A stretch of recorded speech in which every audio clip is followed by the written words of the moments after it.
अस्सलाम वालेकुम, सत श्री अकाल और नमस्कार दोस्तों। मैं हाँ अहमद रज़ा और हमेशा वांगर अज फिर उचेचे परौने प्रोग्राम के नाल हाजिर हाँ।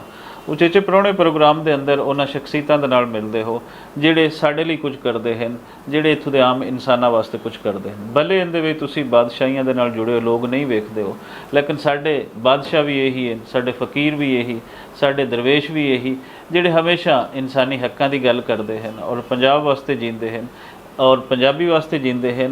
न सिर्फ पंजाबी वास्ते बल्कि पाकिस्तान के अंदर रहने के लोगों के वास्ते, दुनिया भर के लोगों के वास्ते चंगा सोचते हैं, अमन के बुनियादों पर सोचते हैं। तो ऐसी ही एक शख्सियत नाल तुहानूं मिलांदे आ। दीप सैदा जी होरां कोल मैं बैठा हाँ और उचेचे परौने की सीरीज़ दे विच जिवें कि मैं तुहानूं पिछे दस चुकिया हाँ कि वो लोग जिन्हां दा काम है उचेचे उही होंदे हैं उस समाज दे विच, किसी भी मुआशरे के अंदर जिन्हां दे कोई वड्डे काम होण। सो उन्हां वड्डे लोगों दे नाल तुहानूं इसलिए मिलाने आ कि उन्हां दी गल्लां दे विचों, उन्हां दी सोच दे विचों कुछ चानना तुहानूं ऐसे मिले कि तुहाडी जिंदगी दी राहां वो खुल्लण, जिंदे वास्ते तुसीं लोगों वास्ते आसानियां पैदा करो, अपने समाज की तरक्की वास्ते काम करो। अस्सलाम वालेकुम जी। वालेकुम सलाम। की हाल है तुहाडा जी? मैं जी ठीक, शुक्र है। मुलाकात तो साडी होंदी रहिंदी ते असीं भी डिस्कशन करते रहने हैं। तो अज मैं सोचा कि साडे जिहड़े होर लोग हैं नाल उन्हां नूं भी ऐड कर लईए इस बैठक दे विच। ते थोड़ा जिहा अगर जे पुछना चाहां मैं भी कित्थे तुसीं जम्मे जाए ते कित्थे तुहाडी स्कूलिंग है अगे? मैं जी पाकपतन एक छोटा जिहा शहर है जिथे बाबा फरीद दी दरगाह है, उत्थे मैं पैदा हुई। ते फिर ਜਿਹੜੀ ਇਬਤਦਾਈ तलीम है उत्थे ही हुई। ਜਦੋਂ ਅਸੀਂ ਪੜ੍ਹ ਰਹੇ ਸੀ ਤੇ ਪਾਕਪਤਨ ਵਿੱਚ, ਕਿਉਂਕਿ ਛੋਟਾ ਸ਼ਹਿਰ ਹੈ ਤੇ ਉੱਥੇ ਕਾਲਜ ਨਹੀਂ ਹੈਗਾ ਸੀ, ਤੇ ਫਿਰ ਉਹ ਕਾਲਜ ਜਿਹੜਾ ਹੈ ਉਹਦੇ ਸਾਹੀਵਾਲ ਹੁੰਦਾ ਸੀ ਜੀ। ਉਹਦੇ ਬਾਅਦ ਵਿੱਚ ਜਦੋਂ ਅਸੀਂ ਫਿਰ ਮੇਰਾ ਖਿਆਲ ਹੈ ਪਾਕਪਤਨ ਉਸ ਵੇਲੇ ਤਹਿਸੀਲ ਸੀ ਨਾ? ਤਹਿਸੀਲ ਸਾਹੀਵਾਲ, ਹਾਂਜੀ ਹਾਂ ਜੀ ਜੀ ਹਾਂ। ਤੇ ਫਿਰ ਮੈਂ ਉਸ ਤੋਂ ਬਾਅਦ ਸਾਹੀਵਾਲ ਚਲੀ ਗਈ। ਫਿਰ ਮੇਰਾ ਵਿਆਹ ਹੋ ਗਿਆ। ਸਾਡੇ ਕਿਉਂਕਿ ਖਾਨਦਾਨ ਵਿੱਚ ਇੱਕ ਡਰ ਸੀ ਵੀ ਕੁੜੀਆਂ ਨੂੰ, ਪਹਿਲੀ ਗੱਲ ਤਾਂ ਇਹ ਹੈ ਕਿ ਅਸੀਂ ਥੋੜ੍ਹੇ ਖੁਸ਼ਕਿਸਮਤ ਹਾਂ। ਮੇਰੀ ਮਾਂ ਜਿਹੜੀ ਹੈ ਖਾਨਦਾਨ ਦੀ ਪਹਿਲੀ ਬੱਚੀ ਜਿਹੜੀ ਸਕੂਲ ਅਤੇ ਉਸ ਤੋਂ ਬਾਅਦ ਕਾਲਜ ਗਈ, ਅਤੇ ਉਹ ਸਾਨੂੰ ਉਹਦਾ ਥੋੜ੍ਹਾ ਜਿਹਾ ਫਾਇਦਾ ਹੋਇਆ ਕਿਉਂਕਿ ਮੇਰੀ ਮਾਂ ਦੀ ਕੋਈ ਹੋਰ ਭੈਣ ਜਾਂ ਕਜ਼ਨਸ ਕੋਈ ਸਕੂਲੇ ਵੀ ਨਹੀਂ ਗਈਆਂ। ਅਤੇ ਲੇਕਿਨ ਇਹ ਕਿ ਉਹ ਇਲਾਕਾ ਜਿਹੜਾ ਹੈ ਕਾਫੀ ਜ਼ਿਆਦਾ ਜੰਗਲੀ ਬੈਲਟ ਹੈ, ਬੈਕਵਰਡ ਕਾਫੀ ਜ਼ਿਆਦਾ ਲੋਕ ਹਨ। ਅਤੇ ਜੋ ਉਹ ਫਿਰ ਇਹ ਜ਼ਿੱਦ ਉਹਨਾਂ ਨੇ ਇੱਕ ਪਾ ਲਈ ਕਿ ਕੁੜੀਆਂ ਨੂੰ ਜੇ ਯੂਨੀਵਰਸਿਟੀ ਕਰ ਦੇਈ ਗਈ ਤਾਂ ਉਹ ਉੱਥੇ ਨੱਸ ਜਾਂਦੀਆਂ। ਹਾਂ, ਉੱਥੇ ਕੋਈ ਯਾਰ ਬੇਲੀ ਬਣਦੇ ਨੇ ਤਾਂ ਉਹਨਾਂ ਨਾਲ ਨੱਸ ਜਾਂਦੀਆਂ। ਅਤੇ BA ਤੋਂ ਬਾਅਦ ਬਸ ਜਿਹੜਾ ਹੈ ਵਿਆਹ ਕਰਨਾ।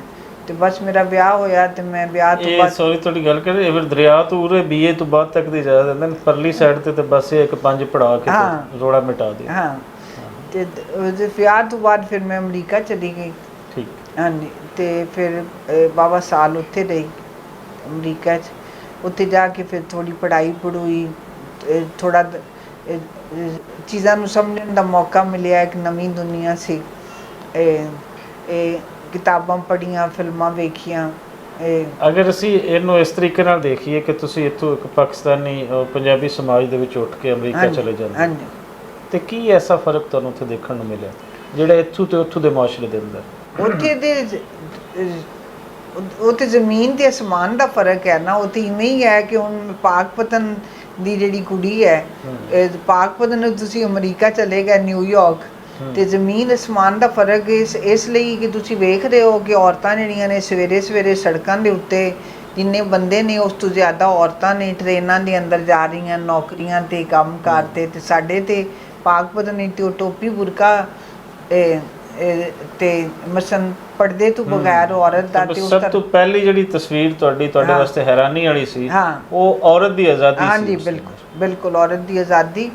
ਅਤੇ ਉਹ ਫਿਰ ਹੌਲੀ ਹੌਲੀ ਸਮਝ ਆਈ ਕਿ ਵੀ ਇਹ ਕਿਉਂਕਿ ਇਹ ਪੜ੍ਹ ਲਿਖ ਕੇ ਆਜ਼ਾਦ ਹੋਏ, ਕਿਉਂਕਿ ਅਦਰਵਾਈਜ਼ ਇੱਥੇ ਤਾਂ ਜਿਹੜਾ ਅਸੀਂ ਜਿੰਨੀ ਇੱਥੇ ਪੜ੍ਹਾਈ ਦਾ ਕੋਈ ਇੰਨਾ ਜ਼ਿਆਦਾ ਅਸਰ ਵੀ ਨਹੀਂ ਹੁੰਦਾ, ਕਿਉਂਕਿ ਜਿਹੜਾ ਤੁਹਾਨੂੰ ਪੜ੍ਹਾਉਂਦੇ ਨੇ ਸਕੂਲਾਂ ਕਾਲਜਾਂ 'ਚ ਉਹਦੇ ਨਾਲ ਤੁਹਾਡਾ ਜ਼ਿਹਨ ਨਹੀਂ ਖੁੱਲ੍ਹਦਾ। ਤੁਹਾਨੂੰ ਗਲਤ ਚੀਜ਼ਾਂ ਪੜ੍ਹਾਉਂਦੇ ਨੇ। ਉਹ ਦੁਨੀਆ 'ਚ ਹਰ ਜਗ੍ਹਾ 'ਤੇ ਇਵੇਂ ਹੁੰਦਾ ਹੈ ਕਿ ਰਿਆਸਤ ਦੀ ਆਪਣੀ ਇੱਕ ਤਾਰੀਖ ਹੁੰਦੀ, ਬਾਲਾਂ ਨੂੰ ਉਹ ਹੀ ਪੜ੍ਹਾਉਂਦੇ ਨੇ। ਕਿ ਕਿਤੇ ਬੱਚੇ ਜਿਹੜੇ ਮੁਹਿੱਬੇ ਵਤਨ ਰਹਿਣ ਤੇ ਕਿਤੇ ਲਾਈਨ ਕ੍ਰਾਸ ਨਾ ਕਰਨ ਤੇ ਉਸ ਦਾਇਰੇ ਤੋਂ ਬਾਹਰ ਨਾ ਨਿਕਲਣ। ਤੇ ਉਹ ਫਿਰ ਹੈ ਕਿ ਉੱਥੇ ਜਾ ਕੇ ਫਿਰ ਪੜ੍ਹਨ ਪੁੜ੍ਹਨ ਨਾਲ ਤੇ ਲੋਕਾਂ ਨੂੰ ਮਿਲਣ ਨਾਲ, ਲੋਕਾਂ ਨਾਲ ਦੋਸਤੀਆਂ ਹੋਈਆਂ, ਹਰ ਮਜ਼ਹਬ ਔਰ ਅਕੀਦੇ ਦੇ ਲੋਕ। ਪਹਿਲੀ ਵਾਰੀ ਜ਼ਿੰਦਗੀ 'ਚ ਯਹੂਦੀ ਵੇਖੇ।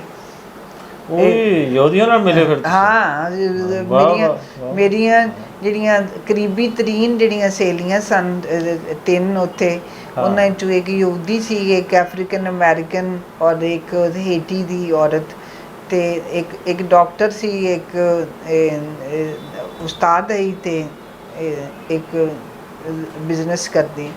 ਤੇ ਉਹ ਫਿਰ ਉਹ ਜ਼ਾਹਿਰ ਹੈ ਕਿ ਇੱਕ ਤੁਹਾਡਾ ਸਾਰੇ ਪਰਸਪੈਕਟਿਵ ਜਦੋਂ ਤੁਸੀਂ ਸਾਰੇ ਲੋਕਾਂ ਨਾਲ ਗੱਲਾਂ ਕਰਦੇ ਹੋ ਪਤਾ ਚੱਲਦਾ ਵੀ ਦੁਨੀਆ ਕਿਵੇਂ ਸੋਚਦੀ ਹੈ ਤੇ ਅਸੀਂ ਕੀ ਸੋਚਦੇ ਹਾਂ। ਉਹ ਸਮਝ ਲਓ ਕਿ ਜਿਹੜੀ ਆਪਾਂ ਮਿਸਾਲ ਨਹੀਂ ਦਿੰਦੇ ਕਿ ਖੂਹ ਦੇ ਡੱਡੂ, ਤੇ ਹੁਣ ਖੂਹ ਦਾ ਜਿਹੜਾ ਡੱਡੂ ਹੈ ਉਹ ਨਿਕਲ ਕੇ ਤੇ ਉਹਨੂੰ ਤੁਸੀਂ ਸਮੁੰਦਰ ਵਿੱਚ ਛੱਡ ਦਿਓ, ਤੇ ਉਹਦੇ ਵਾਸਤੇ ਉਹ ਤਾਂ ਬੌਂਦਲ ਗਿਆ, ਉਹ ਤਾਂ ਬੌਂਦਲ ਗਿਆ ਵੀ ਇਹ ਮੇਰੇ ਨਾਲ ਹੋਈ ਕੀ। ਅੱਛਾ, ਜਿਹੜੀ ਬੌਂਦਲ ਦੀ ਕੰਡੀਸ਼ਨ ਸੀ ਕਿਤਨਾ ਕਰਸਾ ਰਹੀ ਤੇ ਫਿਰ ਕਿਵੇਂ ਤੁਸੀਂ ਸਿੱਧੇ ਰਸਤੇ ਤੇ ਚੱਲ ਪਏ? ਤੁਸੀਂ ਮੰਨ ਲਿਆ ਆਪਣੇ ਅੰਦਰ ਕਿ ਇਹ ਲੋਕ ਜਿਹੜੇ ਹਨ ਜਾਂ ਇਹ ਸਮਾਜ ਜਿਹੜਾ ਹੈ ਜਿਹੜਾ ਤਰੱਕੀ ਕਰ ਰਿਹਾ ਹੈ ਲਾਜ਼ਮਨ ਕਿਸੇ ਐਜੂਕੇਸ਼ਨ ਦੀ ਔਰ ਇਨਸਾਨੀ ਆਜ਼ਾਦੀਆਂ ਦੀ ਬੇਸ ਤੇ ਹੀ ਤਰੱਕੀ ਹੁੰਦੀ ਹੈ। ਇਹ ਫਿਰ ਕਿੰਨੀ ਕੁ ਦੇਰ ਬਾਅਦ ਸਮਝ ਆ ਗਈ?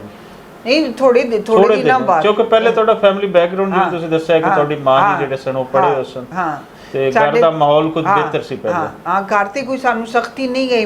ਮੈਨੂੰ ਇਹ ਯਾਦ ਪੈਂਦਾ ਹੈ ਕਿ ਜਦੋਂ ਅਸੀਂ ਸਕੂਲ 9ਵੀਂ 10ਵੀਂ, ਜਦੋਂ ਤੁਸੀਂ ਥੋੜੀਆਂ ਵੱਡੀਆਂ ਹੋ ਜਾਂਦੀਆਂ ਕੁੜੀਆਂ 9ਵੀਂ 10ਵੀਂ ਜੀ ਅੱਗੇ ਕਾਲਜ ਲੈਵਲ ਤੇ ਜਾਂਦੇ ਸੀ, ਤੇ ਸਾਡੇ ਲਈ ਥੋੜੀ ਹੈਰਾਨਗੀ ਦੀ ਗੱਲ ਹੈ ਜਦੋਂ ਕੁੜੀਆਂ ਇਹ ਦੱਸਦੀਆਂ ਸਨ ਸਵੇਰੇ ਸਵੇਰੇ ਅੰਮੀ ਉਠਾ ਦਿੰਦੀ ਨਮਾਜ਼ ਪੜ੍ਹਨ ਵਾਸਤੇ। ਸਾਡੇ ਤੇ ਉਸ ਤਰ੍ਹਾਂ ਦੀ ਸਖਤੀ ਨਹੀਂ ਹੋਈ। ਸਾਨੂੰ ਸਿਰਫ ਇਨਸਾਨੀ ਜਿਹੜੀਆਂ ਵੈਲਿਊਜ਼ ਨੇ ਸਾਨੂੰ ਬੇਬੇ ਨੇ, ਜਿਹੜੀ ਸਾਡੀ ਦਾਦੀ ਸੀ ਬੇਬੇ ਨੇ, ਸਿਰਫ ਇਹ ਸਮਝਾਇਆ ਜੰਮਦਿਆਂ ਕਿ ਜੇ ਤੁਹਾਨੂੰ ਗਰਮੀ ਦੇ ਵਿੱਚ ਪਾਣੀ ਦਾ ਇੱਕ ਘੁੱਟ ਕਿਸੇ ਨੇ ਦਿੱਤਾ ਹੈ ਤਾਂ ਉਹਨੂੰ ਜ਼ਿੰਦਗੀ ਭਰ ਨਹੀਂ ਭੁੱਲਣਾ। ਤੇ ਉਹ ਜਿਹੜਾ ਉਦੋਂ ਨਹੀਂ ਸਮਝ ਆਉਂਦੀ ਜਦੋਂ ਤੁਸੀਂ ਛੋਟੇ ਬੱਚੇ ਜੇ ਤੇ ਬੇਬੇ ਕੀ ਸਟੋਰੀਆਂ ਸੁਣਾ ਰਹੀ, ਬੇਬੇ ਆਪਣੀਆਂ ਸਹੇਲੀਆਂ ਦੀਆਂ, ਤੇ ਸਾਡਾ ਥੋੜ੍ਹਾ ਜਿਹਾ ਉਹ ਮਾਹੌਲ ਫਰਕ ਹੋਣ ਦੀ ਵਜ੍ਹਾ ਤੋਂ, ਕਿਉਂਕਿ ਬੇਬੇ ਜਿਹੜੀ ਸਾਡੀ ਦਾਦੀ ਸੀ ਜਦੋਂ ਉਹਦਾ ਇੱਕ ਕਮਰਾ ਉਹਦੇ ਵਿੱਚ 5 ਤਸਵੀਰਾਂ ਹੈਗੀਆਂ ਸਨ, ਤੇ ਬੇਬੇ ਹਰ ਜੁਮੇ ਰਾਤ ਨੂੰ ਮਾਲਣ ਸਾਡੇ ਘਰ ਆਉਂਦੀ ਹੈ, ਉਹ ਹਾਰ ਦਿੰਦੀ ਹੈ, ਉਹਨਾਂ ਤਸਵੀਰਾਂ ਦੇ ਉੱਤੇ ਹਾਰ ਪਾ ਕੇ ਅੱਗੇ ਬੇਬੇ ਦੀਵੇ ਬਾਲਦੀ ਹੈ। ਬੇਬੇ ਫੌਤ ਹੋਈ ਤੇ ਉਹਨਾਂ ਦੀ ਉਹ ਤਸਵੀਰਾਂ ਜਿਹੜੀਆਂ ਨੇ ਉਹਨਾਂ ਨੂੰ ਫੋਲਡ ਕਰਕੇ ਜਦੋਂ ਰੱਖਿਆ, ਤੇ ਉਦੋਂ ਅਸੀਂ ਵੀ ਛੋਟੇ ਸਾਂ।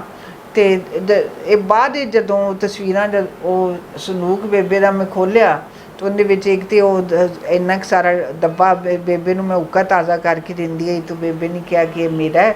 ਉਹਦੇ ਵਿੱਚ ਕੋਈ ਉਹਨਾਂ ਨੇ ਚਾਂਦੀ ਦੇ ਜ਼ੇਵਰ ਜ਼ੂਵਰ ਸਨ, ਵਾਹਵਾ ਭਾਰਾ ਸਾਰਾ ਡੱਬਾ। ਤੇ ਜਿਹੜੀਆਂ ਉਹ ਤਸਵੀਰਾਂ ਨੇ ਉਦੋਂ ਫਿਰ ਉਹ ਆਇਡੈਂਟੀਫਾਈ ਹੋਈਆਂ ਕਿ ਇੱਕ ਉਹ ਤਸਵੀਰ ਹੈਗੀ ਹੈ ਗੁਰੂ ਨਾਨਕ ਦੀ, ਅੱਛਾ, ਇੱਕ ਹਜ਼ਰਤ ਅਲੀ ਦੀ, ਇੱਕ ਜਿਹੜਾ ਉਹ ਇਹ ਜਿਹੜੇ ਨੇ ਖਾਜਾ ਗਰੀਬ ਨਵਾਜ਼, ਜਿਹੜੇ ਖਾਜਾ ਗਰੀਬ ਨਵਾਜ਼ ਨੇ, ਇੱਕ ਉਹਨਾਂ ਦੀ ਹੈ, ਇੱਕ ਕੋਈ ਕਰਬਲਾ ਦੀ ਕੋਈ। ਤੇ ਤੁਸੀਂ ਦੇਖੋ ਨਾ ਕਿ ਬੇਬੇ ਇੱਕ ਐਸੀ ਔਰਤ ਜਿਹੜੀ ਜ਼ਿਹਨੀ ਵਸਤ ਇਤਨੀ ਹੈ ਕਿ ਸਾਰੇ ਦਰਨਾਂ ਦੇ ਉਹ ਤਸਵੀਰਾਂ ਜਿਹੜੀਆਂ ਔਰ ਮੈਂ ਇਹ ਹੁਣ ਬੇਬੇ ਉਹ ਅਗਰ ਜੀਂਦੀ ਹੁੰਦੀ ਤੇ ਫਿਰ ਇਹ ਬਣਦਾ ਸਵਾਲ ਕਿ ਬੇਬੇ ਨੂੰ ਕਿਆ ਪਤਾ ਵੀ ਹੈ ਕਿ ਜਿਹੜੀਆਂ ਇਹ ਤਸਵੀਰਾਂ ਦੇ ਉੱਤੇ ਉਹ ਹਾਰ ਚੜਾ ਕੇ ਦੀਵੇ ਬਾਲਦੀ ਹੈ, ਕਿਆ ਉਹਨਾਂ ਨੂੰ ਇਹ ਪਤਾ ਹੈ ਕਿ ਕਿੰਨੀਆਂ ਤਸਵੀਰਾਂ ਨੇ। ਲੇਕਿਨ ਇਹ ਸਾਡੇ ਲਈ ਬੜੀ ਇੰਟਰਸਟਿੰਗ ਗੱਲ ਸੀ ਕਿ ਇਹ ਗੁਰੂ ਨਾਨਕ ਦੀ ਇਹ ਫੋਟੋ ਲੱਗੀ ਹੈ।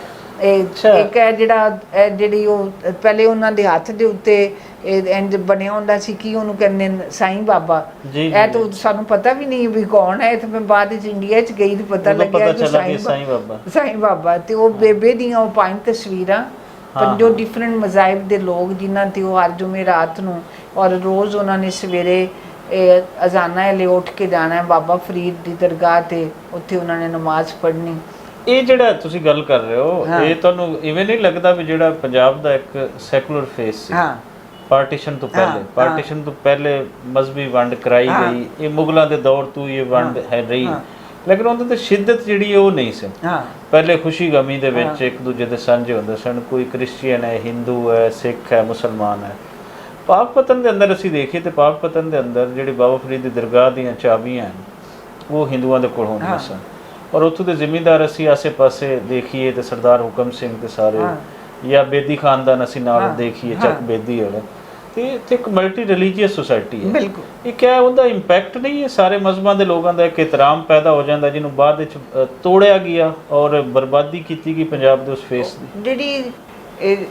ਜਿਹੜੀ ਸਭ ਤੋਂ ਜ਼ਿਆਦਾ ਜਿਹੜੀ ਗੱਲ ਹੈ ਨਾ, ਜਿਹੜੀ ਮੈਂ ਕਹਿ ਰਹੀ ਹਾਂ ਕਿ ਬਾਲਾਂ ਨੂੰ ਉਦੋਂ ਸਮਝ ਨਹੀਂ ਆਉਂਦੀ ਕਿ ਤੁਸੀਂ ਬਚਪਨ ਤੋਂ ਲੈ ਕੇ ਕੋਈ ਇੱਕ ਐਸੀ ਨੈਗੇਟਿਵ ਸਟੋਰੀ ਨਹੀਂ ਸੁਣੀ ਬੇਬੇ ਦੇ ਕੋਲੋਂ ਜਿਹੜੀ ਕੋਈ ਹਿੰਦੂਆਂ ਦੇ ਖਿਲਾਫ ਹੋਏ ਸਹੀ ਜਾਂ ਸਿੱਖਾਂ ਦੇ ਖਿਲਾਫ ਹੋਏ। ਈਵਨ ਮੇਰੀ ਮਾਂ ਜਿਹੜੀ ਹੈ ਉਹਨਾਂ ਨੇ ਦੱਸਣਾ ਕਿ ਬਾਜ਼ਾਰ ਵਿੱਚ ਜਿਹੜੀ ਹੈ ਇਹ ਦੁੱਧ ਵਾਲੀ ਦੁਕਾਨ ਵੀ ਫਲਾਣੇ ਦੀ, ਮਸਲਨ ਆਪਣੀਆਂ ਕਲਾਸ ਫੈਲੋਜ਼ ਦੇ ਨਾਂ ਉਹਨਾਂ ਨੂੰ ਪਤਾ ਨਹੀਂ, ਫਲਾਣੀ ਕੌਰ ਹੈ ਤੇ ਉਹ ਸਾਰਾ ਤੇ ਸਾਡਾ ਜਿਹੜਾ ਪੈਦਾਇਸ਼ੀ ਜਿਹੜਾ ਘਰ ਸੀ, ਵੱਡਾ ਇੱਕ ਘਰ ਹੈਗਾ, ਬਾਅਦ ਵਿੱਚ ਫਿਰ ਉਹ ਮੰਡੀਂਦੇ ਗਏ ਤੇ ਉਹ ਸਾਰੀਆਂ ਉਹਨਾਂ ਦੀਆਂ, ਤੇ ਘਰ ਦਾ ਜਿਹੜਾ ਨਾਲ ਦਾ ਘਰ ਹੈ ਉਹ ਹਿੰਦੂਆਂ ਦਾ ਘਰ ਹੈ ਤੇ ਵਿੱਚ ਇੱਕ ਬਾਰੀ ਹੈ। ਸਹੀ ਹੈ। ਹਾਂ, ਤੇ ਬੇਬੇ ਸਾਨੂੰ ਇਹ ਵੀ ਦੱਸਦੀ ਹੈ ਕਿ ਜਿਹੜੀਆਂ ਕੁੰਨੀਆਂ ਉਧਰ ਸਾਡੇ ਇਲਾਕੇ 'ਚ ਕੁੰਨੀ ਕਹਿੰਦੇ ਨੇ, ਮਿੱਟੀ ਦੀ ਜਿਹੜੀ ਆਂਡੀ ਹੁੰਦੀ, ਤੇ ਜਿਹੜੀਆਂ ਦੋ ਵੱਖਰੀਆਂ ਕੁੰਨੀਆਂ ਨੇ ਉਹਨਾਂ 'ਚ ਸਿਰਫ ਅਸੀਂ ਦਾਲ ਤੇ ਸਬਜ਼ੀ ਪਕਾਉਂਦੇ ਆ ਕਿਉਂਕਿ ਉਹ ਕਦੀ ਉਹਨਾਂ ਬਾਲਾਂ ਨੇ ਉਹ ਵੀ ਲੈ ਸਕਦੇ, ਕਦੀ ਉਹ ਬਾਲ ਸਕੂਲੋਂ ਆਏ ਨੇ ਉਹਦੇ ਕੋਈ ਹੋਰ ਦਾਲ ਪੱਕੀ ਉਹਨਾਂ ਨੂੰ ਇੱਦਾਂ ਪਸੰਦ ਆ ਗਈ ਤੇ ਉਹਨਾਂ ਨੇ ਬੈਕ ਮਸਨ ਇਸ ਲੈਵਲ ਦਾ ਉਹਨਾਂ ਦਾ ਤਾਲੁਕ ਆਪਸ ਵਿੱਚ। ਤੇ ਉਹ ਮੇਰਾ ਖਿਆਲ ਹੈ ਕਿ ਉਸ ਜਿਹੜੀ ਉਹ ਬਚਪਨ ਦੀ ਜਿਹੜੀਆਂ ਉਹਨਾਂ ਦਾ ਤਾਲੁਕ ਹੈ ਉਹਦੇ ਵੀ ਇਨਸਾਨ ਤੇ ਸਾਡੀ ਫੈਮਿਲੀ ਤੇ ਵਨ ਪਵਨੇ ਮੌਲਵੀਆਂ ਦਾ ਤੇ ਵਨ ਪਵਨੇ ਜਿਹੜੇ ਨਜ਼ਰੀਆਤ ਦਿੱਤੇ ਗਏ ਪਾਰਟੀਸ਼ਨ ਤੋਂ ਬਾਅਦ ਉਸ ਅਸਰ ਤੋਂ ਮਹਿਫੂਜ਼ ਰਹੀ, ਇਸ ਲਈ ਤੁਹਾਡੇ ਇਨਸਾਨੀਅਤ ਪ੍ਰਸਤ ਜਿਹੜਾ ਸੀ ਉਹ ਖਾਨਦਾਨ ਉਹ ਚੱਲਿਆ ਆਂਦਾ ਸੀ, ਸੋ ਰਵਾਇਤ ਅੱਗੇ ਚੱਲਦੀ ਰਹੀ। ਅਮਰੀਕਾ ਦੇ ਅੰਦਰ ਜਿਹੜੀ ਔਰਤ ਹੈ ਉਹ ਉੱਥੋਂ ਦੇ ਜਿਵੇਂ ਕਿ ਪਹਿਲੇ ਗੱਲ ਹੋਈ ਹੈ ਕਿ ਸਮਾਜ ਦੀ ਤਰੱਕੀ ਦੇ ਵਿੱਚ ਬਿਹਤਰ ਰੋਲ ਪਲੇ ਕਰ ਰਹੀ ਹੈ।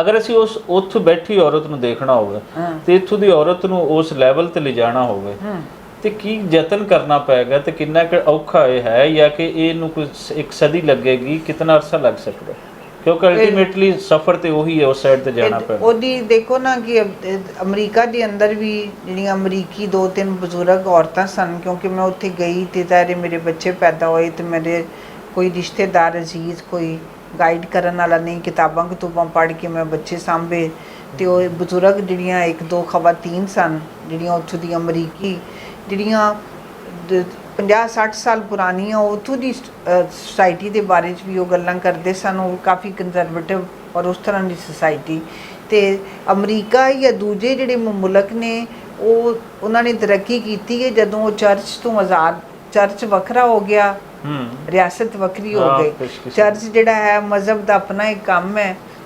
ਮਜ਼ਹਬ ਨੇ ਕੀ ਕਰਨਾ ਹੈ, ਰਿਆਸਤ ਚਲਾਉਣ ਵਾਲੇ ਹੋਰ ਲੋਕ ਨੇ। ਤੇ ਜਿਹੜਾ ਤੁਸੀਂ ਪਾਕਿਸਤਾਨ ਵਿੱਚ ਕਹਿ ਰਹੇ ਹੋ, ਪਾਕਿਸਤਾਨ ਵਿੱਚ ਜਿਹੜੇ ਲੋਕ ਪਾਕਿਸਤਾਨ ਬਣਨ ਦੇ ਖਿਲਾਫ ਸਨ, ਜਿੰਨੇ ਵੀ ਮਜ਼ਹਬੀ ਗਰੁੱਪ ਹਨ, ਅਗਰ ਆਪਾਂ ਤਾਰੀਖ ਨੂੰ, ਮੈਂ ਕੋਈ ਐਗਜ਼ੈਜਰੇਟ ਨਹੀਂ ਕਰ ਰਹੀ, ਤਾਰੀਖ ਦਾ ਮੁਤਾਲਾ ਕਰ ਲਓ, ਜਿੰਨੇ ਮਜ਼ਹਬੀ ਗਰੁੱਪ ਸਨ ਪਾਕਿਸਤਾਨ ਬਣਨ ਦੇ ਟਾਈਮ ਉਹਨਾਂ ਨੇ ਮੁਖਾਲਫਤ ਕੀਤੀ। ਉਸ ਵੇਲੇ ਮੁਖਾਲਫਤ ਜਦੋਂ ਪਾਕਿਸਤਾਨ ਬਣ ਗਿਆ ਤਾਂ ਫਿਰ ਉਹਦੇ ਬਣ ਗਿਆ ਤੇ ਫਿਰ ਉਹਦੇ ਠੇਕੇਦਾਰ ਬਣ ਗਏ। ਤੇ ਹੁਣ ਇਹ ਕਿ ਰਿਆਸਤ ਜਿਹੜੀ ਹੈ ਉਹ ਆਪਣੇ ਪੈਰਾਂ ਤੇ ਖਲੋਵੇ, ਜਿਹੜੇ ਇੱਥੇ ਜਮਹੂਰੀ ਨਿਜ਼ਾਮ ਆਏ, ਲੋਕ ਤਾਕਤ ਫੜਨ, ਉਹਨਾਂ ਕੋਲ ਤਾਕਤ ਹੋਏ, ਉਹਨਾਂ ਨੇ ਕਾਨੂੰਨ ਬਣਾਉਣੇ, ਕਾਨੂੰਨ ਸਾਜ਼ੀ ਕਰਨੀ। ਜਿਹੜੇ ਮੌਲਵੀ ਨੇ ਉਹਨਾਂ ਨੂੰ ਉਹਨਾਂ ਦੇ ਦਾਇਰੇ ਦੇ ਅੰਦਰ ਰੱਖਿਆ ਜਾਏ ਕਿ ਤੁਹਾਡਾ ਸਿਰਫ ਇਹ ਕੰਮ ਹੈ, ਤੁਸੀਂ ਇਹ ਕਰਨਾ ਹੈ। ਜਿਹੜੇ ਪੜ੍ਹੇ ਲਿਖੇ ਨੇ, ਜਿਹੜੇ ਤੁਹਾਡੇ ਸਾਇੰਸਦਾਨ ਨੇ, ਜਿਹੜੀ ਸੋਸ਼ਲ ਸਾਇੰਸਿਸ ਪੜ੍ਹ ਰਹੇ ਨੇ, ਉਹਨਾਂ ਦੇ ਜ਼ਿੰਮੇ ਕੰਮ ਦਿੱਤਾ ਜਾਏ ਕਿ ਤੁਸੀਂ ਬਾਲਾਂ ਨੂੰ ਤਾਲੀਮ ਦੇਣੀ ਹੈ। ਜਿਹੜੇ ਆਪਾਂ ਦੌਲਤ ਸ਼ਾਹ ਦੇ ਚੂਹੇ ਤਿਆਰ ਕਰ ਰਹੇ ਹਾਂ, ਪੂਰਾ ਪਾਕਿਸਤਾਨ ਬਣਦਾ ਹੈ, ਖਾਸ ਕਰ ਪੰਜਾਬ ਤੇ ਅਸੀਂ ਬਰਬਾਦ ਕਰਤਾ ਉਸ ਦੇ। ਤੇ ਉਹ ਸਿਰਫ ਇਸੇ ਸੂਰਤ ਵਿੱਚ ਮੁਮਕਿਨ ਹੈ ਅਗਰ, ਕਿਉਂਕਿ ਜਿਹੜੇ ਉਹ ਜਿਹੜੀ ਹੈ ਨਾ, ਬੜੀਆਂ ਮਸ਼ਹੂਰ ਕਹਾਵਤਾਂ ਨੇ ਕਿ ਜਦੋਂ ਇੱਥੇ ਮੁਗਲ ਬਾਦਸ਼ਾਹ ਜਿਹੜੇ ਨੇ ਉਹ ਤਾਜ ਮਹਿਲ ਬਣਾ ਰਹੇ ਸਨ, ਇਹ ਬਾਦਸ਼ਾਹੀਆਂ ਮਸਜਿਦਾਂ ਦਿੱਲੀ ਤੇ ਲਾਹੌਰ ਵਿੱਚ ਬਣ ਰਹੀਆਂ ਸਨ, ਉਹਨਾਂ ਮੁਲਕਾਂ 'ਚ ਯੂਨੀਵਰਸਿਟੀਆਂ ਬਣ ਰਹੀਆਂ ਸਨ, ਉੱਧਰ ਯੂਨੀਵਰਸਿਟੀਆਂ ਬਣ ਰਹੀਆਂ ਸਨ। ਬਿਲਕੁਲ ਸਹੀ। ਤੁਹਾਡੀ ਪਿਛਲੇ ਦਿਨੋਂ ਵੀਡੀਓ ਬੜੀ ਵਾਇਰਲ ਹੋਈ ਸੋਸ਼ਲ ਮੀਡੀਆ ਤੇ, ਉਹਦੇ ਤੁਸੀਂ ਬਾਨੀ ਪਾਕਿਸਤਾਨ ਹਜ਼ਰਤ ਕੈਦ ਆਜ਼ਮ ਮੁਹੰਮਦ ਅਲੀ ਜਿਨਾਹ ਉਹਨਾਂ ਦੇ ਬਾਰੇ ਕੋਈ ਗੱਲ ਕਰਦੇ ਹੋ, ਤੁਸੀਂ ਕੋਈ ਕਿਹਾ ਸੀ ਕਿ ਉਹਨਾਂ ਤੇ ਕੋਈ PhD ਨਹੀਂ ਕਰ ਸਕਦਾ, ਤੇ ਉਹਦੇ ਤੇ ਬਹੁਤ ਸਾਰੇ ਲੋਕਾਂ ਨੇ, ਦੋਨੋਂ ਧੜਿਆਂ ਦੇ ਲੋਕਾਂ ਨੇ ਆਪਣਾ ਇਜ਼ਹਾਰ ਖਿਆਲ ਵੀ ਕੀਤਾ।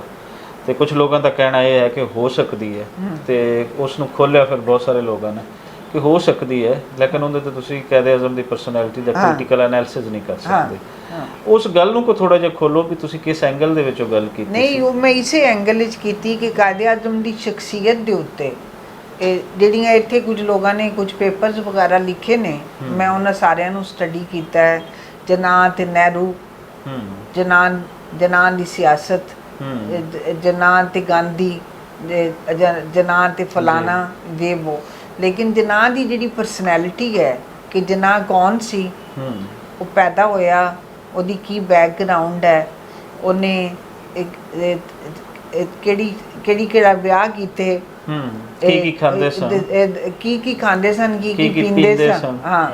ਹਾਂ ਤੇ ਕਿਉਂਕਿ ਜਿਹੜਾ ਹੈ ਸਾਡੀ ਜਿਹੜੀ ਰਿਆਸਤ ਹੈ ਉਹਨੂੰ ਇਹ ਸੂਟ ਨਹੀਂ ਕਰਦਾ, ਕਿਉਂਕਿ ਅਸੀਂ ਜਿਹੜਾ ਸਲੋਗਨ ਲਈ ਫਿਰਨੇ ਆ ਕਿ ਪਾਕਿਸਤਾਨ ਦਾ ਮਤਲਬ ਕਿਆ, ਲਾ ਇਲਾਹਾ ਇल्लल्लाह, ਤੇ ਉਹਨੂੰ ਇਹ ਸੂਟ ਨਹੀਂ ਕਰਦਾ। ਕੋਈ ਕਾਨੂੰਨ ਸਾਜ਼ੀ ਨਹੀਂ ਹੈ, ਲੇਕਿਨ ਜਿਹੜੀ ਵੀ ਤੁਸੀਂ ਡਿਫਰੈਂਟ ਡਿਪਾਰਟਮੈਂਟਸ 'ਤੇ ਚਲੇ ਜਾਓ, ਯੂਨੀਵਰਸਿਟੀਆਂ ਦੇ ਡਿਪਾਰਟਮੈਂਟ ਦੇ ਹੈਡਸ ਨੂੰ ਜਾ ਕੇ ਮਿਲੋ, ਕੋਈ ਕਾਨੂੰਨ ਲਿਖਿਆ ਹੋਇਆ ਕਾਨੂੰਨ ਨਹੀਂ ਕਿ ਜਿਨਾਹ ਦੀ ਸ਼ਖਸੀਅਤ 'ਤੇ। ਜਿਹੜੇ ਬੱਚਿਆਂ ਨੇ ਕੋਸ਼ਿਸ਼ ਕੀਤੀ ਕਿ ਸਾਰਾ ਅਸੀਂ ਜਿਨਾਹ 'ਤੇ PhD ਕਰਨੀ ਹੈ, ਉਹਨਾਂ ਬੱਚਿਆਂ ਨੂੰ ਕਿਹਾ ਗਿਆ ਤੇ ਤੂੰ ਬੜੀ ਮੁਸ਼ਕਲ ਦਾ ਸ਼ਿਕਾਰ ਹੋਏਗਾ, ਤੇਰੀ PhD ਕਦੀ ਮੁਕੰਮਲ ਨਹੀਂ ਹੋਣੀ। ਤੇ ਉਹਦੀ ਤੇ ਉਹ ਗੱਲ ਦਾ ਮਤਲਬ ਇਹ ਸੀ। ਬਾਕੀ ਫਿਰ ਉਹ ਲੋਕ ਹਨ ਜਿਨ੍ਹਾਂ ਨੂੰ ਮੇਰੇ ਉਂਝ ਹੀ ਖਿਆਲਾਤ ਤੋਂ ਮਸਲਾ ਹੈ, ਤੇ ਸੱਚੀ ਗੱਲ ਤੋਂ ਜਿਹੜੇ ਲੋਕ ਉਂਝ ਡਰਦੇ ਨੇ। ਮਸਲਨ ਉਹ ਮੇਰਾ ਤਾਂ ਖਿਆਲ ਹੈ ਕਿ ਖੁਸ਼ੀ ਦੀ ਗੱਲ ਹੈ, ਸਾਡੀ ਪਾਕਿਸਤਾਨ ਦੀ ਜਿਹੜੀ ਹਾਇਰ ਐਜੂਕੇਸ਼ਨ ਕਮਿਸ਼ਨ ਹੈ, ਉਹਨੂੰ ਸਾਰੀਆਂ ਯੂਨੀਵਰਸਿਟੀਆਂ ਦਾ, ਚਾਹੇ ਉਹ ਹਿਸਟਰੀ ਡਿਪਾਰਟਮੈਂਟ ਹੈ ਜਾਂ ਸੋਸ਼ਲ ਸਾਇੰਸਿਸ ਦਾ, ਉੱਥੇ ਇਨਕਰੇਜ ਕਰਨ ਵਾਲਾਂ ਨੂੰ ਕਿ ਜਿਨ੍ਹਾਂ ਦੇ ਉੱਤੇ ਥੀਸਿਸ ਲਿਖੋ, PhD ਕਰੋ, ਉਹਨਾਂ ਦੀ ਪਰਸਨੈਲਿਟੀ ਦੀਆਂ ਮੁਖਤਲਿਫ ਚੀਜ਼ਾਂ ਤੁਹਾਡੇ ਸਾਹਮਣੇ ਆਉਣ ਕ੍ਰਿਟੀਕਲ, ਕਿਉਂਕਿ ਉਹ ਪਾਕਿਸਤਾਨ ਦੇ ਬਾਨੀ ਸਨ, ਲੇਕਿਨ ਉਹਨਾਂ ਦਾ ਉਹ ਇੱਕ ਇਨਸਾਨ ਸਨ। ਇਨਸਾਨ ਦੇ ਅੰਦਰ ਜਿਹੜੇ ਨੇ ਜਿਹੜੇ ਉਹਨਾਂ ਦੀ ਉਹਦੀ ਕੋਈ ਤਾਕਤ ਹੁੰਦੀ, ਉਹਦੀ ਵੀਕਨੈਸ, ਵੀਕ ਪੁਆਇੰਟ ਵੀ ਹੁੰਦੇ, ਤੇ ਐਸਾ ਨਹੀਂ ਹੈ ਕਿ ਉਹਨਾਂ ਨੂੰ ਅਸੀਂ ਫਰਿਸ਼ਤੇ ਬਣਾ ਕੇ ਤੇ ਉਹਨਾਂ ਨੂੰ ਬਿਠਾ ਲਈਏ ਤੇ ਬਹਿਸ ਸ਼ੁਰੂ ਹੋਵੇ। ਤੁਹਾਡਾ ਮੁਲਕ ਜਿਹੜਾ ਹੈ, ਜਿੰਨੀ ਦੇਰ ਤੱਕ ਆਪਾਂ ਬਾਲਾਂ ਨੂੰ ਗੱਲਬਾਤ ਕਰਨਾ ਤੇ ਬਹਿਸ ਕਰਨਾ ਨਹੀਂ ਸਿਖਾਵਾਂਗੇ, ਉਨੀ ਦੇਰ ਤੱਕ ਫਿਰ ਇਹ ਹੀ ਹੋਏਗਾ ਜਿਹੜਾ ਕੁਝ ਆਪਾਂ ਸੜਕਾਂ 'ਤੇ ਵੇਖ ਰਹੇ ਹਾਂ। ਬਿਲਕੁਲ ਸਹੀ ਕਹਿੰਦੇ ਹੋ। ਅੱਛਾ, ਤੁਹਾਡਾ ਇੰਡੀਆ ਵੀ ਕਾਫੀ ਆਉਣਾ ਜਾਣਾ। ਹਾਂਜੀ, ਬਹੁਤ। ਮੁਹੰਮਦ ਅਲੀ ਜਿਨਾਹ ਦੀ ਗੱਲ ਹੋ ਰਹੀ ਹੈ, ਉੱਥੇ ਇੰਡੀਆ ਦੇ ਦੋਸਤਾਂ ਦੇ ਨਾਲ ਮਿਲ ਕੇ, ਜ਼ਰੀ ਜੀ ਗੱਲ ਹੈ, ਇੱਥੇ ਤੇ ਅਸੀਂ ਉਤਨੀ ਖੁੱਲੀ ਗੱਲ ਨਹੀਂ ਕਰ ਪਾਉਂਦੇ। ਉੱਥੇ ਜਾ ਕੇ ਤੁਸੀਂ ਜਦੋਂ ਮੁਹੰਮਦ ਅਲੀ ਜਿਨਾਹ ਦੀ ਪਰਸਨੈਲਿਟੀ ਬਾਰੇ ਡਿਸਕਸ਼ਨ ਹੁੰਦੀ ਹੈ, ਤੇ ਕਿਤਨਾ ਕੁ ਵਕਤ ਮਿਲਦਾ ਹੈ ਮੁਹੰਮਦ ਅਲੀ ਜਿਨਾਹ ਦੀ ਸ਼ਖਸੀਅਤ, ਮਤਲਬ ਉਹਨਾਂ ਦੀ ਕਾਮਯਾਬੀਆਂ, ਉਹਨਾਂ ਨਾਕਾਮੀਆਂ ਤੇ ਅਗਰ ਜਾਈਏ, ਕਿਉਂਕਿ ਇੱਥੇ ਤੇ ਉਹਨਾਂ ਨੂੰ ਪੂਜਿਆ ਜਾਂਦਾ ਹੈ ਨਾ, ਨਾਕਾਮੀਆਂ ਦੀ ਤਾਂ ਗੱਲ ਹੀ ਨਹੀਂ ਹੁੰਦੀ, ਲੇਕਿਨ ਪਾਕਿਸਤਾਨ ਤੋਂ ਬਾਹਰ ਮੁਹੰਮਦ ਅਲੀ ਜਿਨਾਹ ਨੂੰ ਕਿਸ ਤਰ੍ਹਾਂ ਵੇਖਿਆ ਜਾਂਦਾ ਹੈ, ਇੰਡੀਆ ਦੇ ਅੰਦਰ ਕਿਸ ਤਰ੍ਹਾਂ ਵੇਖਿਆ ਜਾਂਦਾ? ਇੰਡੀਆ ਤੇ ਜਿਹੜਾ ਮੇਰਾ ਆਉਣਾ ਜਾਣਾ ਰਿਹਾ ਹੈ, ਉਹਦਾ ਮੇਨ ਜਿਹੜਾ ਮਕਸਦ ਸੀ ਕਿ ਪਾਕਿਸਤਾਨ ਤੇ ਇੰਡੀਆ ਦੇ ਵਿੱਚ ਜਿਹੜਾ ਲੋਕਾਂ ਦਾ ਆਉਣਾ ਜਾਣਾ ਆਸਾਨ ਹੋਏ, ਦੋਨਾਂ ਮੁਲਕਾਂ 'ਚ ਅਮਨ ਹੋਏ। ਮੈਂ ਅੱਜ ਤੋਂ 25 ਸਾਲ ਪਹਿਲੇ ਇਹ ਗੱਲ ਸ਼ੁਰੂ ਕੀਤੀ ਸੀ, ਮੈਂ ਅੱਜ ਜੀਂਦੀ ਰਹੀ ਤੇ 25 ਸਾਲ ਬਾਅਦ ਵੀ ਇਹ ਗੱਲ ਕਹਾਂਗੀ, ਜਿੰਨੀ ਦੇਰ ਤੱਕ ਪਾਕਿਸਤਾਨ ਤੇ ਇੰਡੀਆ ਦੇ ਤਾਲੁਕਾਤ ਨਾਰਮਲ ਨਹੀਂ ਹੁੰਦੇ, ਪਾਕਿਸਤਾਨ ਵਿੱਚ ਦਹਿਸ਼ਤਗਰਦੀ, ਇੰਤਹਾ ਪਸੰਦੀ ਖਤਮ ਨਹੀਂ ਹੋਣੀ। ਪੁਰਾਣੇ ਵਕਤਾਂ 'ਚ ਹਿੰਦੁਸਤਾਨ ਫਰਕ ਸੀ, ਜਦੋਂ ਉੱਧਰ ਮੈਂ ਜਾਣਾ ਸ਼ੁਰੂ ਕੀਤਾ, ਫਿਰ ਆਪਣੀ ਤੁਸੀਂ ਅੱਖਾਂ ਦੇ ਸਾਹਮਣੇ ਵੇਖ ਰਹੇ ਹੋ, ਇੰਤਹਾ ਪਸੰਦੀ ਹਿੰਦੁਸਤਾਨ ਵਿੱਚ ਵੀ ਤੁਹਾਨੂੰ ਨਜ਼ਰ ਆ ਰਹੀ ਸੀ। ਜਿਹੜਾ ਇੰਡੀਆ 'ਚ ਆਉਣਾ ਜਾਣਾ, ਉਹਦੇ ਵਿੱਚ ਸਾਡਾ ਜਿਨਾਹ ਸਾਹਿਬ ਕਦੀ ਅੰਡਰ ਡਿਸਕਸ਼ਨ ਰਹਿ ਨਹੀਂ। ਔਰ ਦੂਜਾ ਇਹ ਕਿ ਆਪਣੇ ਦੋਨਾਂ ਮੁਲਕਾਂ ਦੇ ਦਰਮਿਆਨ ਇੱਕ ਇੰਨੇ ਖਤਰਨਾਕ ਲੈਵਲ ਦੇ ਤਾਲੁਕਾਤ ਨੇ ਕਿ ਜਿਹੜੇ ਆਪਣੇ ਹੀਰੋ ਨੇ ਉਹਨਾਂ ਦੇ ਵਿਲਨ ਨੇ, ਜਿਹੜੇ ਉਹਨਾਂ ਦੇ ਵਿਲਨ ਨੇ ਉਹ ਆਪਣੇ ਹੀਰੋ ਨੇ ਆਪਣੇ। ਤੇ ਜਿੰਨੀ ਬੁਰੀ ਤਾਰੀਖ ਅਸੀਂ ਪੜ੍ਹਾਈ ਵਾਲਾਂ ਨੂੰ, ਉਨੀ ਇੰਡੀਆ ਨੇ ਪੜ੍ਹਾਈ, ਲੇਕਿਨ ਇੰਡੀਆ ਵਾਲੇ ਕੋਈ 15-20 ਸਾਲਾਂ ਬਾਅਦ ਥੋੜ੍ਹੇ ਸਮਝ ਗਏ ਕਿ ਜਿਹੜਾ ਕੁਝ ਅਸੀਂ ਪੜ੍ਹਾ ਰਹੇ ਹਾਂ ਖਤਰਨਾਕ ਹੈ। ਉੱਧਰ ਵੀ ਰਿਜ਼ਲਟ ਖਰਾਬ ਹੀ ਨਿਕਲਿਆ, ਵੇਖ ਲਓ ਉੱਧਰ ਵੀ ਕੀ ਹੋ ਰਿਹਾ। ਲੇਕਿਨ ਇਹ ਕਿ ਆਪਣੇ ਇੱਧਰ ਬਹੁਤ ਸਾਰੇ ਲੋਕਾਂ ਦਾ ਕੰਟਰੀਬਿਊਸ਼ਨ ਹੈ, ਜਿਹੜੇ ਕਈ ਸਾਲਾਂ ਤੋਂ ਕਿਤਾਬਾਂ, ਟੈਕਸਟ ਬੁੱਕ ਬੋਰਡ ਨੂੰ ਰਿਕਮੈਂਡੇਸ਼ਨ ਕਿ ਨਫ਼ਰਤ ਹੈ, ਜਿਹੜੇ ਬਾਲ ਨੂੰ ਆਪਾਂ ਪਹਿਲੀ जमात ਤੋਂ ਇਹ सिखा रहे हैं, दूसरी तो कि हिंदू कमीना और बंदियाँ था, इसलिए कायदे आज़म ने कहा कि हमने इनके साथ नहीं रहना। ਲੇਕਿਨ ਇਹ ਉਹਨਾਂ ਦੇ ਨਿਸਾਬ ਵਿੱਚ ਕਿ ਮੁਸਲਿਮ ਇਤਨਾ ਮਕਾਰ ਹੈ ਉਹ ਨਹੀਂ ਪੜਾਇਆ ਜਾਂਦਾ। ਨਹੀਂ, ਉਹਨਾਂ ਦੇ ਨਿਸਾਬ ਵਿੱਚ ਪਹਿਲੇ ਕਾਫੀ ਮੁਗਲਸ ਦੇ ਬਾਰੇ ਕਾਫੀ ਨੈਗੇਟਿਵ ਚੀਜ਼ਾਂ ਸਨ। ਲੇਕਿਨ ਸੌਰੀ ਉਹ ਮੁਗਲਸ ਦੇ ਬਾਰੇ ਸਨ। ਹਾਂਜੀ, ਉਹ ਮੁਸਲਿਮਸ ਦੇ ਬਾਰੇ ਨਹੀਂ ਸਨ। ਨਹੀਂ, ਹਾਂ, ਮੁਗਲਸ ਦੇ, ਮੁਗਲ ਤੇ ਬਾਦਸ਼ਾਹ ਸਨ ਨਾ, ਰੂਲਰ ਸਨ। ਹਾਂ, ਮੁਗਲਸ ਦੇ ਬਾਰੇ ਚ ਉਹਨਾਂ ਨੇ ਫਿਰ ਉਹ ਕਾਫੀ ਜਿਹੜੇ ਦਿੱਲੀ ਦੇ ਅੰਦਰ ਸੜਕਾਂ ਦੇ ਨਾਂ ਜਿਹੜੇ ਸਨ, ਜ਼ਹੀਰੁੱਦੀਨ ਬਾਬਰ ਰੋਡ ਤੇ ਹਮਾਯੂੰ ਰੋਡ ਤੇ, ਉਹ ਨਾਂ ਨੂੰ ਵੀ ਉਹਨਾਂ ਨੇ ਬਦਲ ਦਿੱਤੇ। ਤੇ ਲੇਕਿਨ ਹੌਲੀ ਹੌਲੀ ਹਿੰਦੁਸਤਾਨ ਦੇ ਅੰਦਰ ਵੀ ਹਿਸਟਰੀ ਦੀ ਕਿਤਾਬਾਂ 'ਚ ਮਸਲਾ ਸੀ, ਲੇਕਿਨ ਉਧਰ ਦਾ ਇੰਟੈਲੈਕਚੁਅਲ ਜਿਹੜਾ ਹੈ ਉਹ ਜ਼ਿਆਦਾ ਤਾਕਤਵਰ ਸੀ ਔਰ ਤਦਾਦ ਜ਼ਿਆਦਾ ਸਨ। ਜਿਹੜਾ ਉੱਥੇ ਦਾ ਇੰਟੈਲੈਕਚੁਅਲ ਹੈ ਉਹ ਸਟੇਟ ਨੂੰ ਪ੍ਰੈਸ਼ਰਾਈਜ਼ ਕਰਕੇ ਉਹ ਇਸ ਪੋਜੀਸ਼ਨ ਵਿੱਚ ਆਇਆ ਕਿ ਜੀ ਕਿਤਾਬਾਂ ਨੂੰ ਬਦਲੋ, ਇਹਦੇ ਨਾਲ ਨੁਕਸਾਨ ਹੋ ਰਿਹਾ। ਤਾਂ ਉਧਰ ਫਿਰ ਕਾਫੀ ਹੱਦ ਤੱਕ ਤਬਦੀਲੀ ਆ ਗਈ। ਆਪਣੇ ਵੀ ਕੋਈ ਥੋੜ੍ਹੀਆਂ ਕਰਦੇ ਨੇ, ਗੋਂਗਲੂਆਂ ਤੋਂ ਮਿੱਟੀ ਲਾ ਰਹੇ, ਲੇਕਿਨ ਇੱਥੇ ਲੋਕ ਇੱਕ ਤੇ ਪ੍ਰੈਸ਼ਰ ਪਾਉਣ ਵਾਲੇ ਉਹ ਬੜੇ ਘੱਟ ਗਿਣਤੀ ਦੇ ਵਿੱਚ। ਪਾਕਿਸਤਾਨ ਦੇ ਅੰਦਰ ਜਿਹੜੇ ਇੰਡੀਆ ਪਾਕਿਸਤਾਨ ਦੇ ਤਾਲੁਕਾਤ ਬਿਹਤਰ ਵੇਖਣਾ ਚਾਹੁੰਦੇ ਨੇ, ਔਰ ਅਲਟੀਮੇਟਲੀ ਕਿੰਨੇ ਕੁ ਦਿਨ ਅਸੀਂ ਲੜ ਲਵਾਂਗੇ। ਖਾਸ ਕਰ ਜਿਹੜੇ ਅਸੀਂ ਪੰਜਾਬੀ ਹਾਂ, ਸਾਡੀ ਤੇ ਖਾਹਿਸ਼ ਹੁੰਦੀ ਹੈ ਕਿ ਸਾਡਾ ਪੰਜਾਬ ਉਧਰ ਵੀ ਹੈ, ਇੱਧਰ ਵੀ ਹੈ, ਔਰ ਜਿਹੜੀਆਂ ਬੁਨਿਆਦਾਂ ਤੇ ਵੰਡਿਆ ਗਿਆ ਇਹ ਰਹਿਣ, ਮੁਲਕ ਕਾਇਮ ਰਹਿਣ, ਇਹ ਸਾਡੇ ਹਰ ਪੰਜਾਬੀ ਦਾ ਮੰਨਣਾ ਹੈ। ਹਰ ਜਿਹੜਾ ਪੀਸ ਐਕਟਿਵਿਸਟ ਹੈ ਕਿ ਦੋਨੋਂ countries the as a country ਉਹਨਾਂ ਦੀ ਰਿਸਪੈਕਟ ਹੋਣੀ ਚਾਹੀਦੀ ਹੈ, ਔਰ ਇਹ ਹੋਣੀ ਵੀ ਚਾਹੀਦੀ। ਅਗਰ ਤੁਸੀਂ ਇਹ ਦੇਖਦੇ ਹੋ ਕਿ ਇਸ ਤੋਂ ਹਟ ਕੇ ਇੱਕ ਦੂਜੇ ਦੇ ਮਿਲੇ ਬਗੈਰ ਇਸ ਖਿੱਤੇ ਦੀ, ਖਾਸ ਕਰ ਪਾਕਿਸਤਾਨ ਦੀ, ਕਿਉਂਕਿ ਇੰਡੀਆ ਨੇ ਤਾਂ ਨਵੀਆਂ ਰਾਹਾਂ ਲੱਭ ਰਹੀਆਂ, ਜਿਵੇਂ ਕਿ ਤੁਸੀਂ ਪਹਿਲੇ ਗੱਲ ਕਰ ਰਹੇ ਹੋ, ਪਾਕਿਸਤਾਨ ਦੀ ਤਰੱਕੀ ਦੇ ਕੋਈ ਚਾਂਸਸ ਹਨ, ਕਿਹਦੇ ਨਾਲ ਮਿਲ ਕੇ ਉਹ ਤਰੱਕੀ ਕਰ ਸਕਦਾ ਹੈ? ਇੱਥੋਂ ਦੇ ਇਹ ਹਾਲਾਤ ਬਿਹਤਰ ਕੀਤੇ ਹੋ ਗਏ। ਪਾਕਿਸਤਾਨ ਦੀ ਤਰੱਕੀ ਦੇ ਚਾਂਸਸ ਨੇ, ਸਭ ਤੋਂ ਪਹਿਲੀ ਬੁਨਿਆਦੀ ਗੱਲ ਹੈ ਪਾਕਿਸਤਾਨ ਨੇ ਜਮਹੂਰੀਅਤ। ਪਾਕਿਸਤਾਨ ਨੇ ਜਿਹੜੇ ਮਜ਼ਹਬੀ ਗਰੁੱਪ ਨੇ ਉਹਨਾਂ ਨੂੰ ਉਹਨਾਂ ਦੇ ਦਾਇਰੇ ਦੇ ਅੰਦਰ ਰੱਖਣਾ। ਪਾਕਿਸਤਾਨ ਦੇ ਜਿਹੜੇ ਬਾਸ਼ਊਰ ਲੋਕ ਨੇ, ਜਿਹੜੇ ਪੜ੍ਹੇ ਲਿਖੇ, ਜਿਹੜੇ ਤੁਹਾਡੇ ਬ੍ਰੇਨ ਨੇ, ਜਿਨ੍ਹਾਂ ਨੂੰ ਤੁਸੀਂ ਡਰਾ ਕੇ ਮੁਲਕੋਂ ਕੱਢਿਆ ਹੋਇਆ ਬਾਹਰ, ਜਿਹੜੇ ਬਾਹਰ ਦੇ ਮੁਲਕਾਂ 'ਚ ਯੂਨੀਵਰਸਿਟੀਆਂ 'ਚ ਪੜ੍ਹਾ ਰਹੇ ਨੇ, ਜਾਂ ਉਹਨਾਂ ਸਾਰਿਆਂ ਨੂੰ ਵਾਪਸ ਲਿਆਂਦਾ ਜਾਏ, ਉਹ ਇੱਥੇ ਆ ਕੇ ਤੁਹਾਡੇ ਬਾਲਾਂ ਨੂੰ ਤਾਲੀਮ ਦੇਣ। ਔਰ ਪਾਕਿਸਤਾਨ ਦੇ ਜਦੋਂ ਜਮਹੂਰੀਅਤ ਤਾਕਤਵਰ ਹੋਏਗੀ ਤੇ ਜਮਹੂਰੀ ਲੋਕ ਜਿਹੜੇ ਨੇ ਪਾਕਿਸਤਾਨੀ ਫੌਜ ਨੂੰ ਕਨਵਿੰਸ ਕਰਨਗੇ ਕਿ ਹਿੰਦੁਸਤਾਨ ਦੇ ਨਾਲ ਦੁਸ਼ਮਣੀ ਨਾਲ ਆਪਾਂ ਸਰਵਾਈਵ ਨਹੀਂ ਕਰ ਸਕਦੇ, ਹਿੰਦੁਸਤਾਨ ਦੇ ਨਾਲ ਆਪਣੀ ਦੁਸ਼ਮਣੀ ਖਤਮ ਹੋਣੀ ਚਾਹੀਦੀ। ਹਿੰਦੁਸਤਾਨ ਦੀ ਅੰਦਰ ਲੋਕਾਂ ਨੂੰ ਦੋਵਾਂ ਪਾਸੇ ਆਉਣ ਜਾਣ ਦੀ ਆਜ਼ਾਦੀ ਹੋਏ। ਹਿੰਦੁਸਤਾਨ ਵੀ ਇਸ ਵਕਤ ਬਹੁਤ ਜ਼ਿਆਦਾ ਸਖਤੀ ਕਰ ਰਿਹਾ ਹੈ, ਉਹਨੂੰ ਵੀ ਆਪਣਾ ਰਵੱਈਆ ਬਦਲਣ ਦੀ ਲੋੜ ਹੈ। ਇਹ ਹੁਣ ਇਸ ਵਕਤ ਜਿਹੜੀ ਕੱਲ੍ਹ ਦੀ ਹਾਲੇ ਸਟੋਰੀ ਹੈ ਕਿ ਜਿਹੜਾ ਪਾਕਿਸਤਾਨ ਨੇ ਏਸ਼ੀਆ ਕੱਪ ਕ੍ਰਿਕਟ ਦਾ ਹੋਸਟ ਕਰਨਾ ਹੈ, ਤਾਂ ਇੰਡੀਆ ਕਹਿੰਦਾ ਜੀ ਅਸੀਂ ਇੱਥੇ ਨਹੀਂ ਆਉਣਾ, ਤੇ ਪਾਕਿਸਤਾਨ ਕਹਿੰਦਾ ਹੈ ਵੀ ਦੂਜੇ ਸਾਰੇ ਮੁਲਕ ਇੱਥੇ ਆ ਕੇ ਖੇਡ ਚੁੱਕੇ ਨੇ, ਸਿਕਿਉਰਿਟੀ ਵਗੈਰਾ ਉਹਨਾਂ ਦੀ। ਪਿਛਲੇ ਦਿਨ ਨਿਊਜ਼ੀਲੈਂਡ ਆਇਆ। ਹਾਂ, ਨਿਊਜ਼ੀਲੈਂਡ ਇਸ ਤੋਂ ਪਹਿਲੇ ਇੰਗਲੈਂਡ ਹੋ ਕੇ ਗਿਆ। ਤੇ ਉਹ ਜਿਹੜਾ ਹੈ ਇੰਡੀਆ ਵੀ ਥੋੜਾ ਜਿਹਾ ਆਪਣੇ ਅੰਦਰ ਵੀ ਨਾ ਉਹ ਇੱਕ ਤੁਸੀਂ ਕਹ ਲਓ ਕਿ ਜ਼ਿੱਦਬਾਜ਼ੀ ਨਾ, ਉਹ ਨੀਵਾਂ ਦੀ ਵਿਖਾਉਣ ਦੀ। ਲੇਕਿਨ ਉਹ ਮੈਨੂੰ ਥੋੜੀ ਜਿਹੀ ਮੈਂ ਪੂਰੀ ਉਮੀਦ ਹਾਂ, ਕਿਉਂਕਿ ਉਹ ਉਧਰ ਕਰਨਾਟਕਾ ਦੇ ਵਿੱਚ ਵੈਸੇ ਤੇ ਅਗਰ ਸਮਝਿਆ ਜਾਏ ਕਿ ਪਾਕਿਸਤਾਨ ਤੇ ਹਿੰਦੁਸਤਾਨ ਵਿੱਚ ਦੋਵਾਂ ਨੂੰ ਕਰੀਬ ਲਿਆਉਣ ਵਿੱਚ ਬੀਜੇਪੀ ਦੀ ਹਕੂਮਤ ਨੇ 2 ਵਾਰੀ ਜਿਹੜਾ ਵੱਡਾ ਰੋਲ ਪਲੇ ਕੀਤਾ। ਵਾਜਪਾਈ ਲੈ ਕੇ ਆਏ ਇੱਕ ਟੀਮ, ਕਾਂਗਰਸ ਇੰਨੀ ਦੇਰ ਰਹੀ, ਉਹਨਾਂ ਨੇ ਕੁਝ ਨਹੀਂ ਕੀਤਾ। ਮਨਮੋਹਨ ਸਿੰਘ ਵਾਜਪਾਈ ਆਏ, ਵਾਜਪਾਈ ਸਾਹਿਬ ਆਏ, ਜਿਹੜੀ ਬੱਸ ਪੂਰੀ ਲੈ ਕੇ ਆਏ ਆਪਣੇ ਮੁਲਕ ਦੇ ਇੰਟੈਲੈਕਚੁਅਲ ਆਰਟਿਸਟ। ਹਾਂ, ਤੇ ਲੇਕਿਨ ਇਹ ਕਿ ਬਾਅਦ ਵਿੱਚ ਮੋਦੀ ਸਾਹਿਬ ਜਿਹੜੇ ਆਏ ਤੇ ਉਹ ਫਿਰ ਹੋਰ ਤਰ੍ਹਾਂ ਦੀ ਬੀਜੇਪੀ ਦੀ ਸ਼ਕਲ ਥੋੜੀ ਬਦਲ ਗਈ। ਤੇ ਬਾਕੀ ਉਧਰ ਵੀ ਹੁਣ ਚੀਜ਼ਾਂ ਜਿਹੜੀਆਂ ਨੇ, ਲੋਕ ਵੋਟ ਦੇ ਜ਼ਰੀਏ ਉਹਨਾਂ ਲੋਕਾਂ ਨੂੰ ਸਮਝ ਆ ਗਈ ਕਿ ਇੰਨਾ ਫਾਸ਼ਿਜ਼ਮ, ਇੰਨਾ ਲੋਕਾਂ ਦਾ ਕਤਲੇਆਮ ਔਰ ਇਹ ਸਾਰੀਆਂ ਚੀਜ਼ਾਂ, ਇਹਦੇ ਨਾਲ ਹਿੰਦੁਸਤਾਨ ਦਾ ਨੁਕਸਾਨ ਹੈ। ਤੇ ਉਹ ਵੋਟ ਦੀ ਤਾਕਤ ਦੇ ਜ਼ਰੀਏ ਹੀ ਹੈ। ਆਪਣੇ ਪਾਸੇ ਤਾਂ ਲੋਕ ਵੋਟ ਦਿੰਦੇ ਨੇ, ਲੇਕਿਨ ਜਿਨ੍ਹਾਂ ਨੂੰ ਦਿੰਦੇ ਨੇ ਉਹ ਖੁਦ ਤਾਕਤਵਰ ਨਹੀਂ ਹੁੰਦੇ। ਹਾਂ, ਤੇ ਮੈਨੂੰ ਲੱਗਦਾ ਹੈ ਕਿ ਚੀਜ਼ਾਂ ਬਦਲਣਗੀਆਂ। ਪਾਕਿਸਤਾਨ ਵਿੱਚ ਜਮਹੂਰੀ ਤਾਕਤਾਂ ਜਿਹੜੀਆਂ ਨੇ ਉਹ ਜ਼ਰਾ ਤਾਕਤਵਰ ਹੋਣ, ਉਹਨਾਂ ਦੇ ਪੈਰ ਜੰਮਣ। ਇੰਡੀਆ ਔਰ ਪਾਕਿਸਤਾਨ ਦੇ ਵਿਚਕਾਰ ਜਿਵੇਂ ਕਿ ਪਹਿਲੇ ਜ਼ਿਕਰ ਹੋ ਰਹੀ ਸੀ, ਪੰਜਾਬ ਆਉਂਦਾ ਹੈ ਦੋਨੋਂ ਸਾਈਡਸ ਤੋਂ।